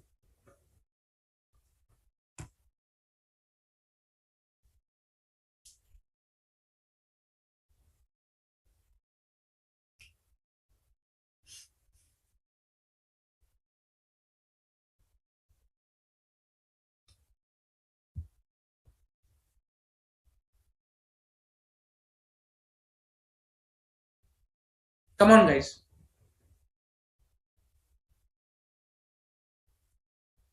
Which type of control do you think it is?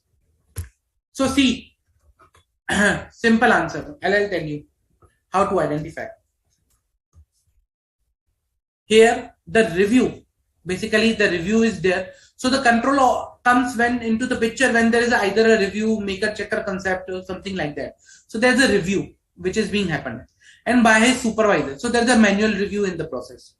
Number two, the manual review, the data for the manual review is prepared by a report, which is obtained from system.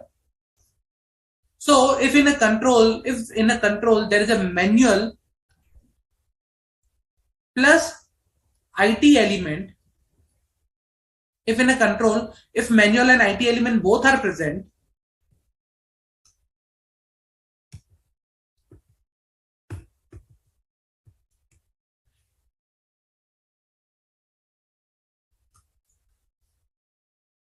manual and IT element,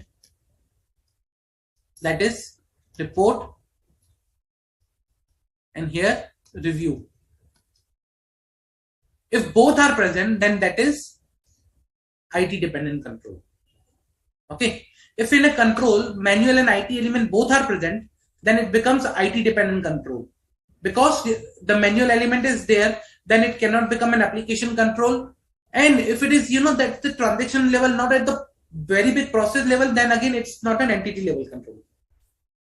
Clear? It's only related to one of the process, that is customer master credit limits, not to all of the things. That's why it's not also entity level control. It's the IT dependent control, and also this is a process control, not the transaction level control. Okay. Clear? Any doubt, guys? Any doubt? Correct, Sairam.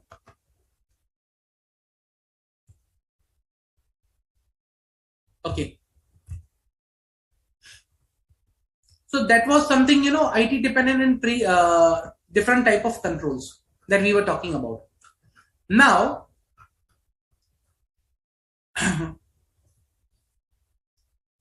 see, in IT environment, there will be, other than the, relying upon the controls, relying upon the testing of controls, there is one more area that you need to understand, or you can use it.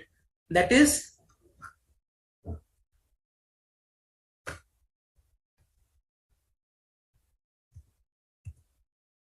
analytical procedures and test using data analytics.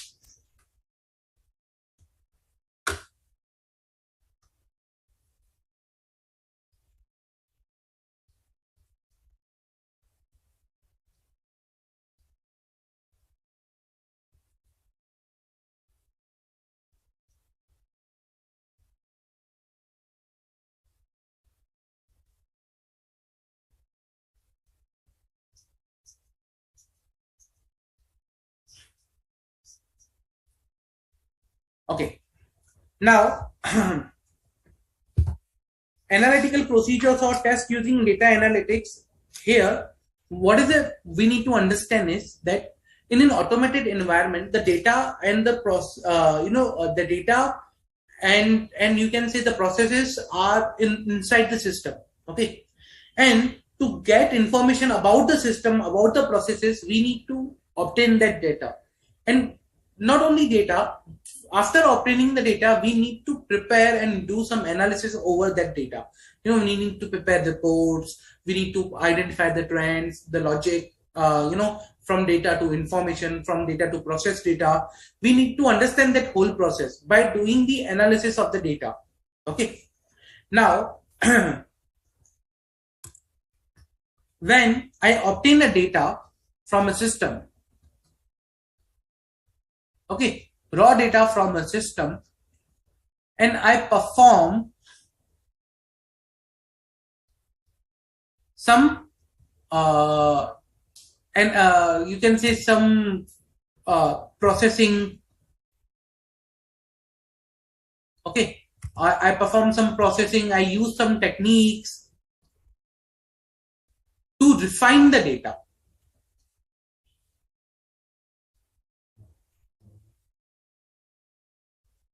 To refine the data, or to reshape the data in the way in I want, or to reshape the data in the format in which, or in a format through which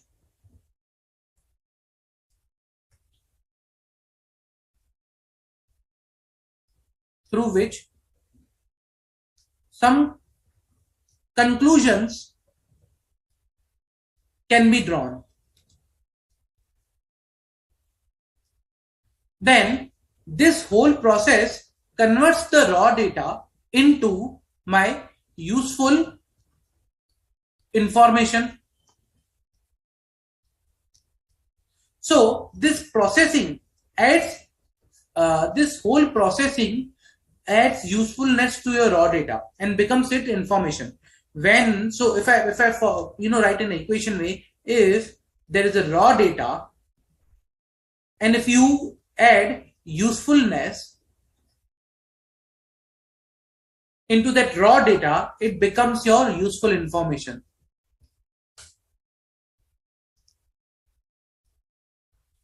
And the procedure by which you add this usefulness is known as data analytics. You analyze the data, you draw some conclusions, you perform processing and techniques to refine the data, to make it useful information, and that is known as data analytics. Okay. And in an automated environment, when you do the data analytics, okay, in automated environment,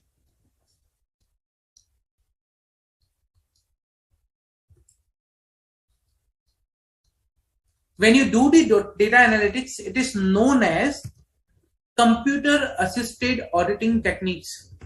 Okay. Computer assisted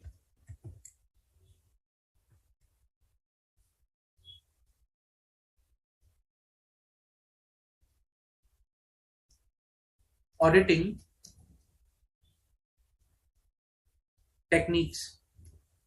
Okay. In an automated environment when done by auditor, it becomes computer assisted auditing techniques, that is CAATs.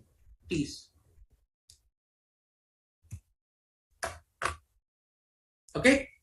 Now there can be various processes that can be part of this computer assisted auditing techniques, but there are several steps that should be followed to achieve success with these kind of data analytics. Okay, what are the steps? You can say steps for performing data analytics or computer assisted auditing techniques.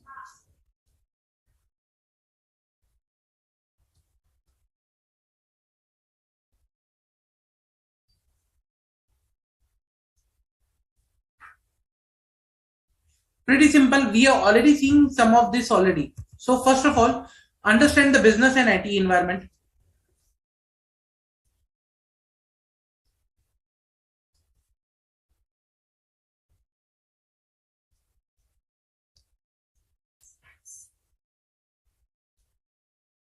So you need to understand the business and the IT environment. Okay. Like what is a business? What is the background of this particular business? What site sort of technology and applications they use? What kind of data they produce, and whether that data is useful for me or not. Second, define objectives and criteria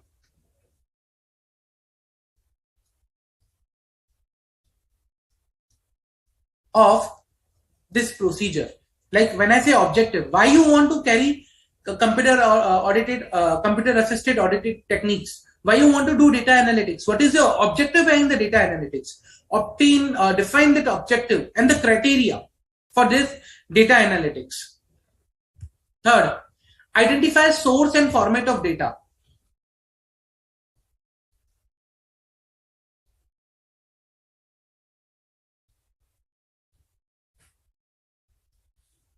What is the source of data? Like for example,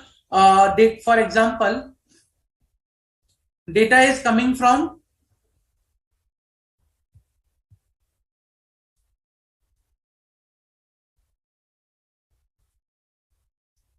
let's say ERP, but it is in the format of CSV file. I need data into, let's say, XML file. I need to convert this data.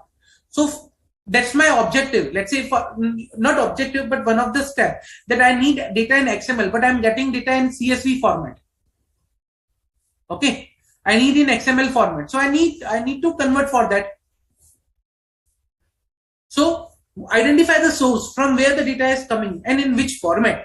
Okay, then next step is extract the data.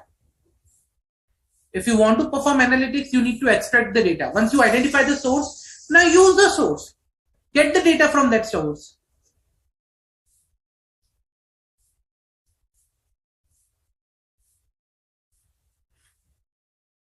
Then, once you get the data from that source, you need to verify the completeness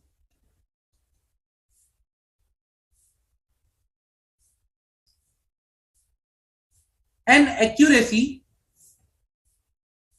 of that data. You need to verify and completeness of the and accuracy of that particular data. Okay. Now, why? For example, I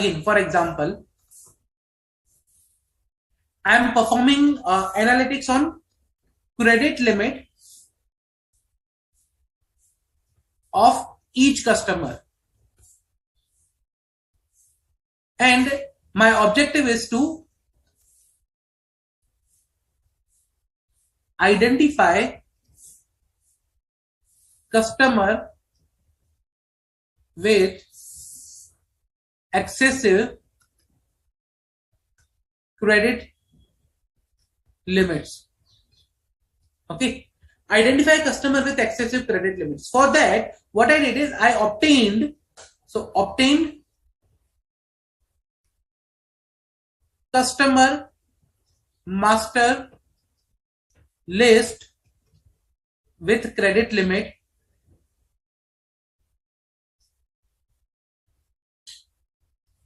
from ERP. Now, what I need to do is I need to ensure that all customers are part of this list.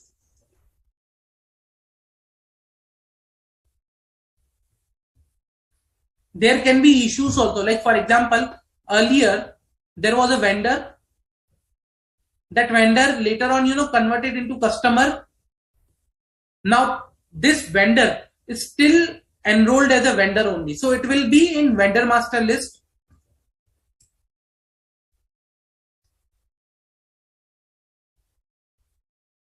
Not in customer master list. So these kind of errors can happen. These kind of situations can arise. So it's very important to ensure that all customers are part of this list, plus the limit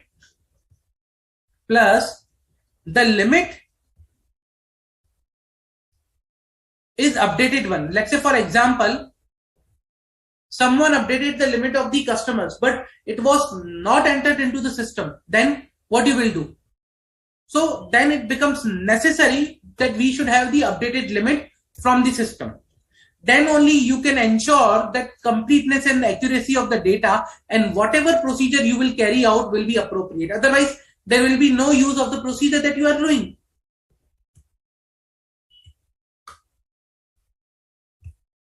So verify the completeness and accuracy of the data.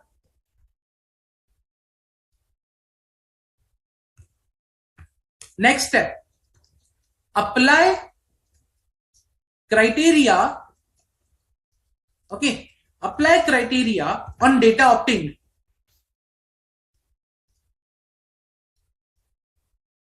Let's say for example, in the current case, okay, I want to check with the excessive limit, and for excessive limit the criteria is, let's say excessive means greater than rupees 5 CR. So if any customer has a credit limit of more than 5 CR, then that's the excessive limit. So I'll apply this criteria on the data obtained. I'll check, okay, whether there is any customer who has a credit limit more than 5 CR. I'll validate the result.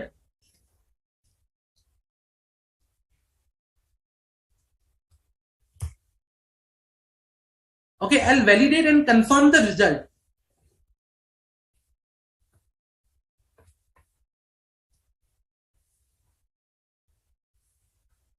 For example, this procedure gave me there are 10 customers who have exceeding credit limit, excessive credit limit. Now out of these, so what I'll do is I'll go and I'll check about these customers that, okay, whether in actual they have an excessive limit or there is something issue with the system also. So I'll pick some customers, I'll verify why they have an excessive limit. Okay. Or in case I'll like if the population is very less, then I can pick up all the customers. Okay, why they have an excessive limit or more than 5 CR. I'll check the records, I'll check the approvals, I'll check the reason. So I'll validate the result and confirm the result of this data. Once I'll do that, I'll validate and obtain, confirm the result of the data. Then what will be the scenario is that I need to report and document the results and conclusions. So let's say, for example, I identified 10 customers. I identified the reason. Now I'll document the reason and prepare the report. So I'll report and prepare conclusions.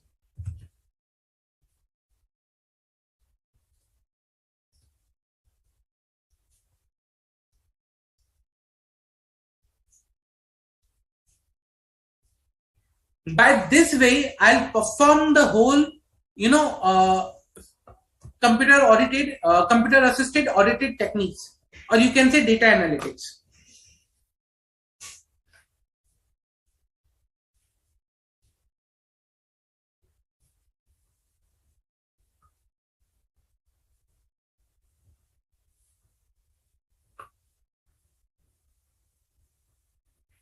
Understood?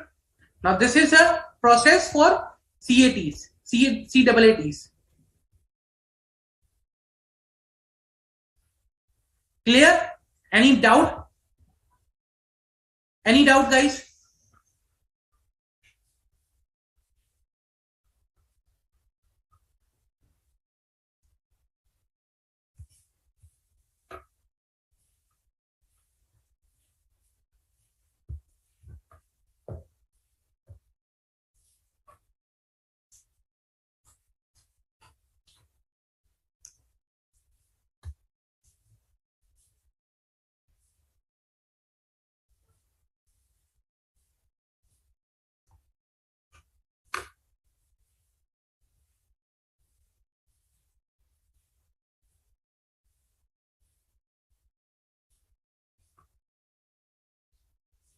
Any doubt, guys? Any doubt?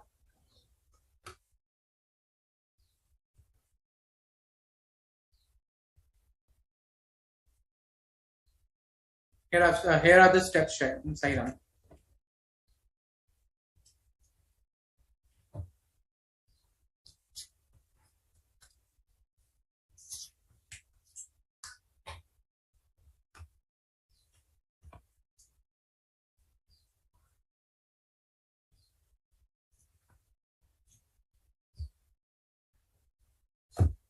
See, this particular was asked in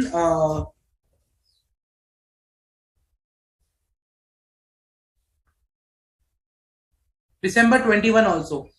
This question was asked in December 21, 5 marks. Okay, like it was give illustration of suggested approach to get the benefit from the use of CAATs. So this particular question was asked in December 21. Even on the same line, there are various questions which are asked in November 19 and May 19.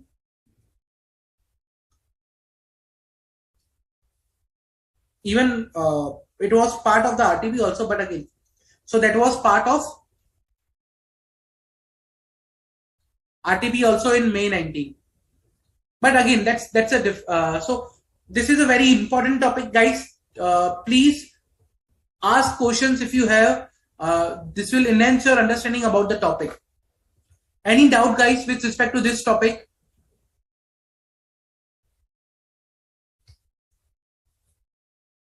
Any doubt, guys?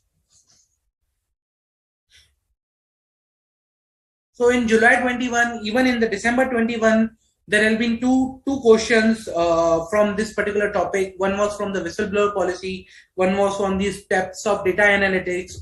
So any doubt, guys? Any doubt? Very important topic. Very important one.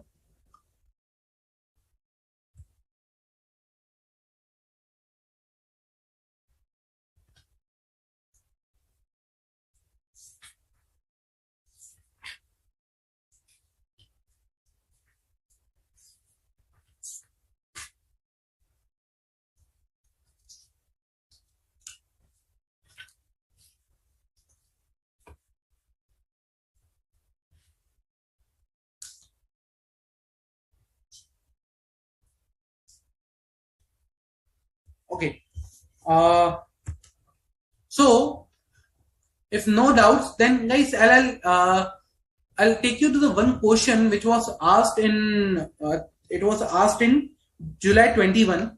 Okay.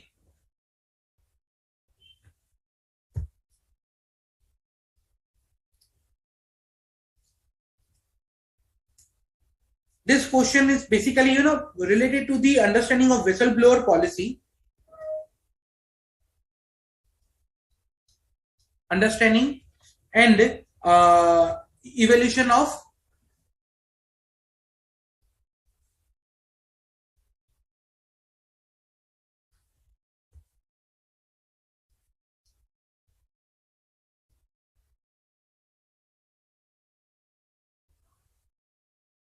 Now, guys, whistleblower policy can be termed as an entity level control. Okay, it's a part of the entity level control, whistleblower policy.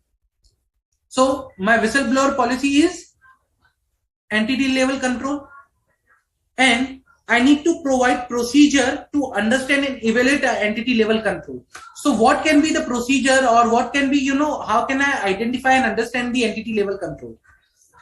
So for in context of the whistleblower policy, what I need to do is I need to first understand whether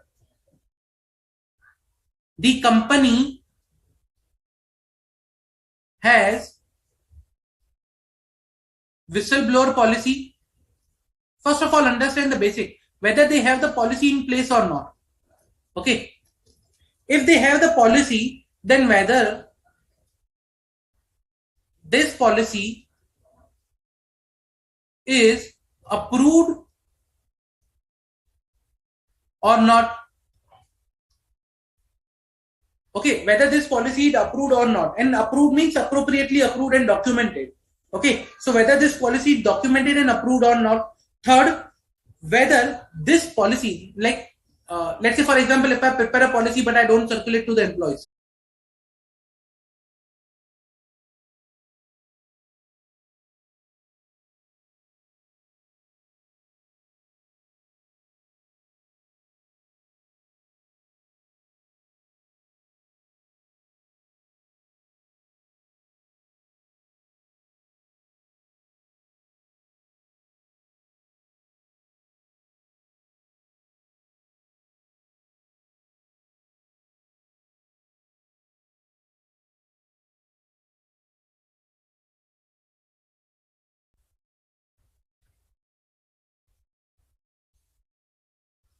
Sairam, can you rewrite your question about the scope of audit in CAAT? Like, what do you mean by scope of audit over there? Is my video working now?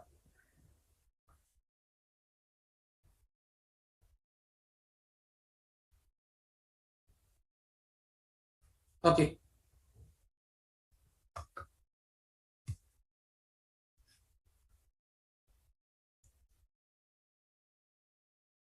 Any doubt, guys? Any doubt? Okay. There is one more area that I want to cover. It's about the standards and the laws and regulations or guidance which are available for auditing in automated environment. Okay, I'll name some of the standards or guidance which has been already provided globally for these particular type of situations.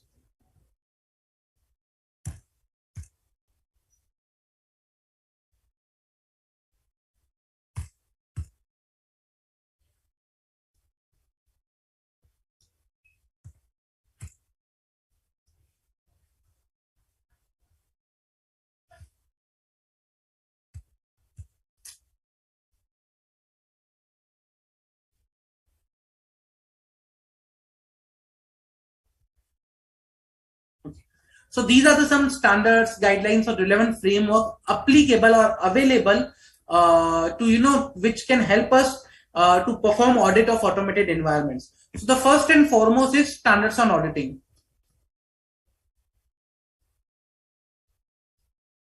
Standards on auditing are well equipped and well drafted, documented, and they have appropriate guidance available with respect to auditing in automated environments. So we can use standard on auditing.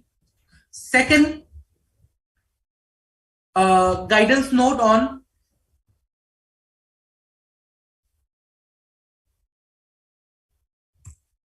IFC FR.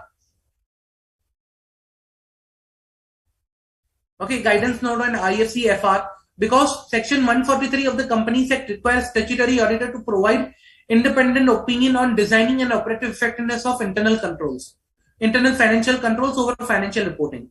So for that purpose, ICI already issued a guidance note which can also be used. Okay. Then Section 404 of Surveillance and Auction Act, we commonly refer as the SOX 404. Okay, under SOX 404, Section 404, every public listed company is required to implement, assess, and ensure the effectiveness of internal controls over financial reporting. Okay, now auditors are required to issue independent opinion on the design and operative effectiveness of the internal controls over financial reporting, which is similar to Section 143 requirement in India. And same on the same line, like guidance note has been issued by ICI for Section 143. On the same line, legal and statutory requirements over internal control already exist in several countries like Japan, China, Europe, US. They have an implementation guidance on the SOX 404.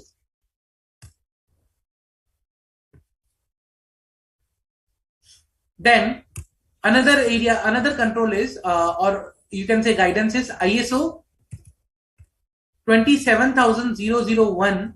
Okay, that is of 2013, which is on the Information Security Management System, ISMS.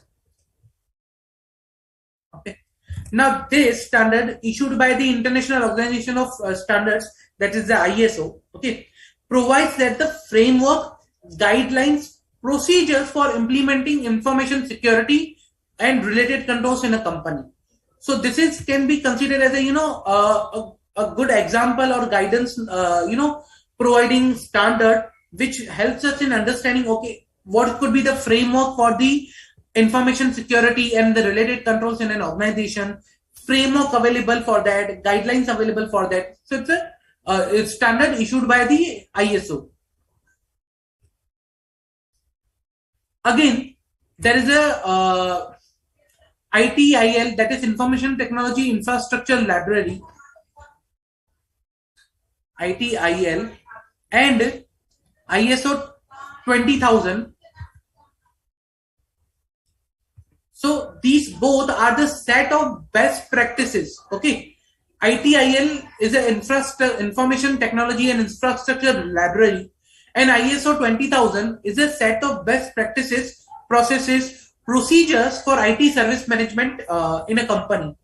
For example, change management, like if there is a change in the program, incident management, when there is an incident, then how to tackle the incident, how to prepare the RCA, report for that particular incident, like how to deal with the incidents, how to what should be the that average time to respond to the incident, everything that is a part of that incident management, how to safeguard the IT asset, what controls should be placed around the safeguarding of the IT assets, etc., etc.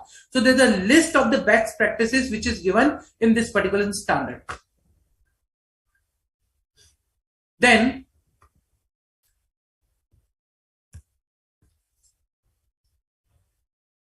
standard on attest engagements. So statement of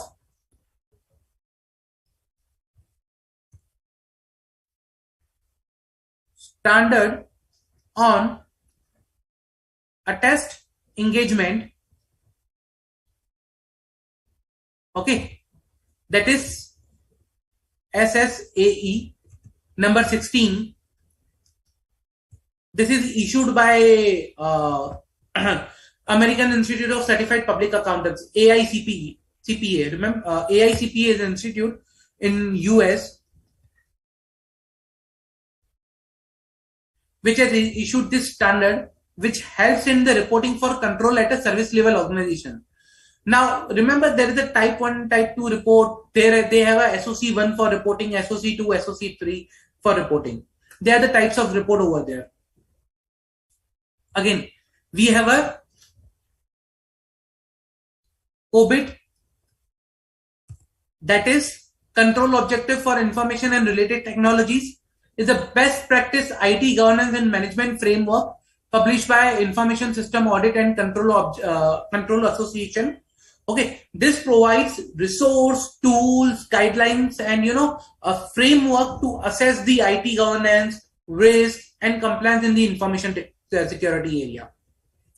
Okay, then there is a cyber security framework.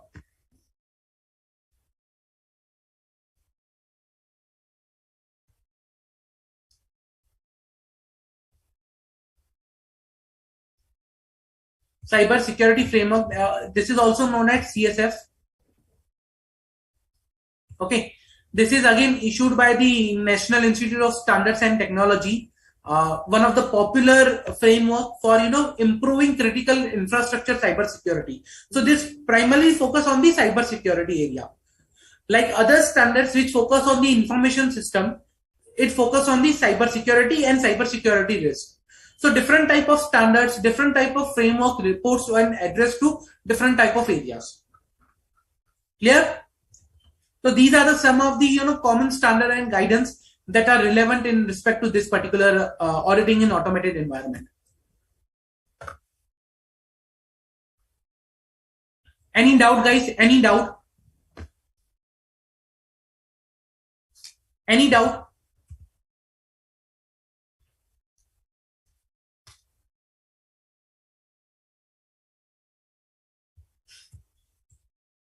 I'll suggest, guys, to read this topic once you go after this lecture. Read thoroughly, understand what we discussed today. Okay, revisit the notes. It is very helpful. It will be very helpful for you to understand the topic.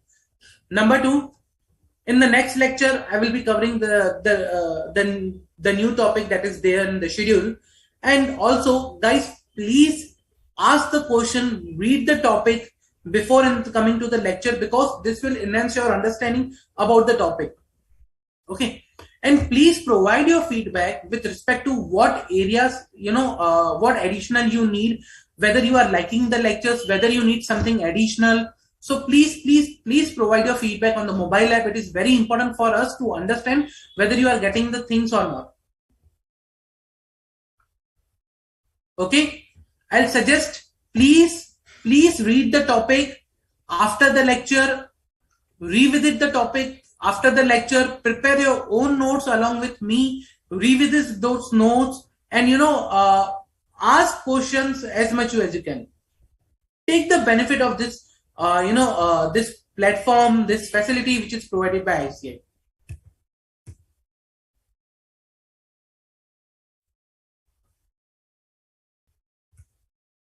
See, ISO 27001 is an standard that provides framework, guidelines, and procedure for implementing information security and controls related to information security in a company. So that's a basic standard that helps in implementing this particular area.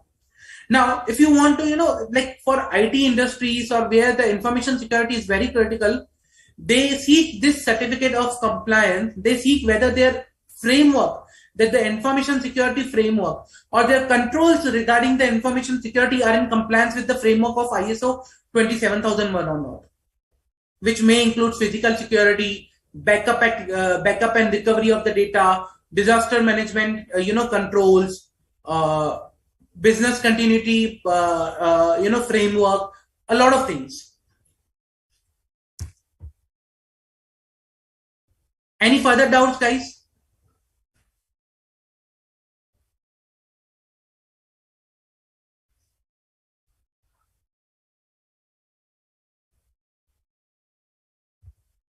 No? Okay, I'll suggest, guys, read, okay, and be prepared for the next lecture also. Read the topic which is we are going to discuss in the next lecture. Okay, guys? We'll keep this for today's lecture, this much only. Thank you for participating in today's lecture.